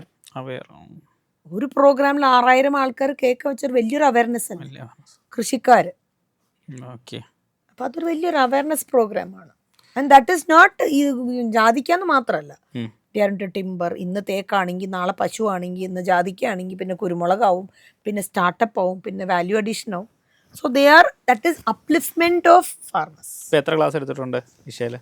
ഞാനൊരു 10-12 പ്രോഗ്രാംസിന് പോയിട്ടുണ്ട്. റൈറ്റ്. ഇപ്പം നമ്മുടെ കേരളത്തിലേക്ക് വരികയാണെങ്കിൽ സെയിം രീതിയിൽ തന്നെ നമ്മുടെ ഏറ്റവും വലിയ പ്രശ്നം എന്ന് പറയുന്നത് നമ്മുടെ അടുത്തൊരു ജനറേഷൻ ഫാമിങ്ങിലേക്ക് വരുന്നില്ല. പ്രത്യേകിച്ച് പ്ലാന്റേഷൻ സെക്ടറിലൊക്കെ വലിയൊരു ഇഷ്യൂ തന്നെയാണ്. കാരണം ഇനി ആര് ഈ പ്ലാന്റേഷൻസ് നോക്കും, ഹാൻഡിൽ ചെയ്യും എന്നുള്ള ഒരു ഇഷ്യൂ ഉണ്ട്. അപ്പം നമ്മുടെ പ്ലാന്റേഷൻസ് ഒക്കെ നിലനിന്ന് പോവുമോ, എന്താണ് തോന്നുന്നത്? അല്ല, ഫാർമേഴ്സ് ആസ് ഞാൻ എൻ്റെ ഒരു ഇതാണ്, farmers will rule the world one day. പക്ഷേ ഹൗ എന്നുള്ളതാണ്. ഇപ്പം എൻ്റെ മോളുടെ കാര്യം പറയുവാണെങ്കിൽ she finished BArch, but she likes to take up farming as a career. പക്ഷെ എത്ര പേര് നമ്മളാണ്, I think to a certain extent, even ഞാനും പലപ്പോഴും അവളോട് പറഞ്ഞിട്ടുണ്ട്, പുറത്ത് പൊക്കോ, പഠിച്ചോ, ഗോ. എഡ്യൂക്കേറ്റഡ് ഫാർമേഴ്സ് നമുക്ക് മസ്റ്റാണ്. എഡ്യൂക്കേഷൻ വേണം. കാരണം 10ാം ക്ലാസ് അല്ലെങ്കിൽ നമുക്ക് 100 ഏക്കർ സ്ഥലമുണ്ട്, അവന് +2 വരെ പഠിച്ചിട്ടുണ്ടെങ്കിൽ അവന് കല്യാണം കഴിക്കാൻ ഒരു പെണ്ണ് പോലും കിട്ടില്ല. ആ ഒരു സ്ഥിതിയിലേക്കാണ് ഒരു കർഷകന്. Family that is also important. ഒരു നല്ലൊരു ഫാമിലിയിൽ നിന്നൊരു അലയൻസ് പോലും വരത്തില്ല. സോ എഡ്യൂക്കേറ്റഡ് ഫാമേഴ്സ്, നമ്മളിപ്പോൾ ലാൻഡ് ഹോൾഡിംഗ് ഉണ്ട്, 10-20 ഏക്കറുണ്ട്, 30 ഏക്കറുണ്ട്. പണ്ടത്തെ പോലെ 10-15 മക്കളില്ല, 1-2 ഒക്കെ ഉള്ളൂ. കൃഷി നഷ്ടമാണ് എന്നൊരു ഒരു വാക്കാണ് എല്ലാവരുടെയും മനസ്സിലുള്ളത്. അത് നമ്മൾ ചെയ്യേണ്ട രീതി. ഇപ്പം എനിക്ക് കൃഷി മാത്രമേ ഉള്ളൂ, എനിക്ക് വേറെ ഒരു വരുമാനമില്ല. ഞാൻ ഒരിക്കലും കൃഷി നഷ്ടമെന്ന് പറയത്തില്ല. ബിക്കോസ് നമുക്ക് ഞാൻ പറഞ്ഞ മാതിരി മണി, നമുക്ക് എത്രത്തോളം നമ്മുടെ ഇൻഡിക്കേറ്റേഴ്സ് മണി നമ്മുടെ സക്സസിൻ്റെ. അപ്പോൾ അത് നമുക്കറിയാമല്ലോ, whether V are on the win side or on the losing side നമുക്കറിയാമല്ലോ. അപ്പോൾ കൃഷി നഷ്ടമല്ല, നമുക്ക് കൃഷിയിൽ പിടിച്ച് നിൽക്കാം, കൃഷിക്കാർക്കും ജീവിക്കാം എന്നുള്ളൊരു നമ്മൾ കാരണവന്മാർ മക്കൾക്ക് പറഞ്ഞു കൊടുക്കണം. നമ്മുടെ ലൈഫ് ഒരു എക്സാമ്പിൾ ആയിരിക്കണം. അത് നമ്മളെല്ലാവരും പോയി കാനഡയ്ക്കും UK ഇനി അവിടെ എല്ലാവരും ഒരു ബാൻ ചെയ്യണം. എവിടെ നമ്മുടെ എൻട്രി ബാൻ ചെയ്യുമ്പോഴാണ് നമ്മൾ ഇവിടെ ഇരുന്നിട്ട് എന്ത് ചെയ്യാം നമ്മൾ ചിന്തിക്കും. ഇപ്പം നമ്മുടെ കോട്ടയം ഭാഗത്തേക്കൊക്കെ പോയി ആരുടെ വീട്ടിൽ ആരാ ഉള്ളത്? ആരുമില്ല. They are all going. But it is inevitable. Food വേണ്ടേ? നമുക്ക് ലാൻഡ് ഹോൾഡിങ്ങിൻ്റെ ഒരു ഇഷ്യൂസ് ഉണ്ട്. അപ്പം നമുക്ക് ഉള്ള സ്ഥലത്ത് നമുക്ക് എങ്ങനെ നമുക്ക് കൂടുതൽ ഫാർമേഴ്സിനെ കൊണ്ടുവരാം. വേണ്ട, യു ഗോ ടു വർക്ക്. ഞാനും എൻ്റെ മക്കൾ പറഞ്ഞു, ജോലിക്ക് പൊക്കോ, don't take it up as A prime. കാരണം എന്തെങ്കിലും ഒരു സമയത്ത് നമുക്ക് എവിടെയെങ്കിലും പാളിപ്പോയാൽ നമുക്ക് തോൽവി വരാൻ പാടില്ല. Education, take up A career, take agriculture along with that. ഈ തമിഴ്നാട്ടിലേക്ക് ഇപ്പോൾ അങ്ങനെ ഒരുപാട് പേര് വരുന്നുണ്ടോ തോന്നുന്നു? കുറേ പേര് വരുന്നുണ്ട്. അവരൊക്കെ പുറത്താണ്. നമ്മൾ വിചാരിക്കുമ്പോൾ എങ്ങനെ നടക്കുന്നുണ്ട്. 50-60 ഏക്കറൊക്കെ ദുബായിലും അമേരിക്കയിലും ഇരുന്നിട്ട് സിമ്പിളായിട്ട് അവർക്ക് മാനേജ് ചെയ്യുന്നുണ്ട്. So they are going together. അവർ ഇൻവെസ്റ്റ് ചെയ്യുന്നുണ്ട്. എവറി അമൗണ്ട് ഇൻവെസ്റ്റ് ആ ഫാം നടത്താനുള്ളൊരു ഇൻകം അവിടുന്ന് കിട്ടണം. അത് തന്നെ റൺ ആയിരിക്കണം. അത് ഓട്ടോമാറ്റിക്. അല്ലാണ്ട് നമ്മൾ അമേരിക്കയിൽ നിന്ന് ഏൺ ചെയ്തിട്ട് ഇവിടെ കൊണ്ടുവന്നിട്ടുണ്ടെങ്കിൽ സക്സസ്ഫുൾ അല്ല. നമ്മളൊരു ഫാം ഇൻവെസ്റ്റ്മെന്റ്, യെസ് ഷുവർ, നമുക്ക് വേറെ നമ്മളൊരു സോഴ്സ് കാണണം ഇൻവെസ്റ്റ് ചെയ്യാൻ. But after that in the long run അങ്ങനെ പോകണം. അപ്പോൾ അത് ഇപ്പോൾ കോവിഡ് നമ്മളെ പഠിപ്പിച്ചില്ലേ ഹൗ ഇമ്പോർട്ടൻറ്റ് ഫാമിങ് ഈസ്. അങ്ങനെ ഒരു തിരിച്ചറിവ് ഇനിയും വരാൻ ദൈവം ഒരു പ്രാവശ്യം തന്നു, ഇനിയും വരണമെന്ന് അറിയില്ല. Okay, right. ചേച്ചി, അവസാനമായിട്ടൊരു കാര്യം കൂടെ, അതായത് നമ്മുടെ കൃഷിയിലേക്ക് പുതുതായിട്ട് ആരെങ്കിലും കടന്നു വരികയാണെങ്കിൽ, പുതിയൊരു സംരംഭം തുടങ്ങാൻ ആഗ്രഹിക്കുന്ന കൃഷിയായിട്ട് റിലേറ്റ് ചെയ്ത് അവരോട് എന്താണ് പറയാനുള്ളത്? എൻ്റെ ഒരു ഇതിൽ ഒന്ന് പാഷൻ വേണം, പേഷ്യൻസ് വേണം, പ്ലാനിങ് വേണം, പെർസിവിയറൻസ് വേണം, അറ്റ് ദി എൻഡ് പ്രോഫിറ്റ് വേണം. ഇതെല്ലാം ഒരു ജേണിയാണിത്. നമ്മൾ ഇന്ന് തുടങ്ങിയാൽ നാളെ നമുക്ക് പൈസ വേണം. നമ്മളൊരു ജോലിക്ക് കയറിയാൽ ഈ മാസം കയറി മാസാവസാനം ശമ്പളം കിട്ടും. അങ്ങനെയൊന്നും കൃഷിയിൽ കിട്ടത്തില്ല. It is not a red carpet welcome അല്ല. കൃഷി ഇത്രയും ബുദ്ധിമുട്ടുണ്ട്. അതിൽ നമുക്ക് പിടിച്ചു നിൽക്കാൻ നമുക്ക് പറ്റണം. ഒരു ബാക്കപ്പ് വേണം. അതുകൊണ്ടാണ് ഞാൻ പറയുന്നത് എഡ്യൂക്കേഷൻ ഭയങ്കര മസ്റ്റാണ്. നമുക്ക് പിടിച്ച് നിൽക്കാനുള്ള ഇൻകം നമുക്ക് വേറെ എവിടെ നിന്ന് കിട്ടണം. Gradually you can go. ഇപ്പം എനിക്ക് 10 ഏക്കർ ഉണ്ടെങ്കിൽ ഒരു സുപ്രഭാതത്തിൽ 10 ഏക്കർ ഡെവലപ്പ് ചെയ്യാനല്ല. Take it slowly, 1 by 1 slowly പോവാം. അപ്പം നമുക്ക് വലിയ ഇൻവെസ്റ്റ്മെൻറ്റ് വരില്ല, നമുക്ക് ചെയ്യാം. പിന്നെ next generations has to come. അല്ല, ആരെങ്കിലും വരണ്ടേ, കൃഷിയിലേക്ക് വന്നേ പറ്റൂ. പണ്ടത്തെ പോലെ ഒരു ചോയ്സ് അല്ല, വേണമെങ്കിൽ കൃഷി അല്ലെങ്കിൽ ഇതെന്നില്ല. കൃഷി ഈസ് എ മസ്റ്റ്. അറ്റ്ലീസ്റ്റ് നമ്മൾക്ക് പണ്ടൊക്കെ നമ്മൾ പറയും ഒരു India is A prime income is agriculture. പക്ഷെ അത് ഇറ്റ് ഇസ് കമ്മിങ് ഡൗൺ. നമ്മുടെ പെർസെൻറ്റേജ് കുറഞ്ഞു വരുന്നു. വെള്ളം, നല്ല ശുദ്ധവായു, ശുദ്ധജലം, നല്ല ഫുഡ് വേണമെങ്കിൽ നമ്മൾ വീട്ടിൽ തന്നെ തുടങ്ങണം. അത് പ്രത്യേകിച്ച് ഫോർ വുമൺ. ഞാൻ പറയാണ്, കൃഷി നാളെ നിലനിന്ന് പോകണമെങ്കിൽ സ്ത്രീകൾ കൃഷിയിലേക്ക് ഇറങ്ങണം. നമുക്കൊരു ഫാമിലിയിൽ ഒരു ഹസ്ബൻഡ് ഉണ്ട്, വൈഫുണ്ട്, കുട്ടികളുണ്ട്. 1 person is earning some outside, there's a wife or whoever is at home, they can take up agriculture as a career, obviously as a career. ഇപ്പോൾ സിബ്ജേട്ടനും ഞാനും ഉണ്ടായിരുന്നപ്പം Sibi was taking and I was a housewife. പക്ഷെ ഒരു പക്ഷെ നമ്മൾ രണ്ടുപേരും ഒരുമിച്ച് പോയിക്കൊണ്ടിരുന്നെങ്കിൽ വേറൊരു ലെവലിലേക്ക് നമുക്ക് പോകാമായിരുന്നു. Same way agriculture should be a family oriented business പോലെ ആയിരുന്നു. ഇനി നമ്മൾ ബിസിനസ് പോലെ ചിന്തിക്കണം, അഗ്രി ബിസിനസ് ആവണം. ആ കൾച്ചർ സമ്പ്രദായത്തിൽ നിന്ന് നമ്മൾക്ക് സാമ്പത്തിക നേട്ടം വരുമ്പോഴാണ് ഇതിനൊരു മാറ്റം, ഒരു റെവല്യൂഷൻ വരാൻ പോകുന്നുള്ളൂ. ബിക്കോസ് ഒരു സ്ത്രീയാണ് ഒരു കുടുംബത്തിൻ്റെ ഭക്ഷ്യസുരക്ഷ ഏറ്റവും നന്നായിട്ട് ഹാൻഡിൽ ചെയ്യാൻ പറ്റി. അവനവൻ്റെ കുടുംബത്തിന് നല്ല ഭക്ഷ്യസുരക്ഷ ഷുഡ് സ്റ്റാർട്ട് ഫ്രം ഹോം. വീട്ടിൽ നിന്ന് തുടങ്ങിയാൽ കൃഷി ഭദ്രമാണ്.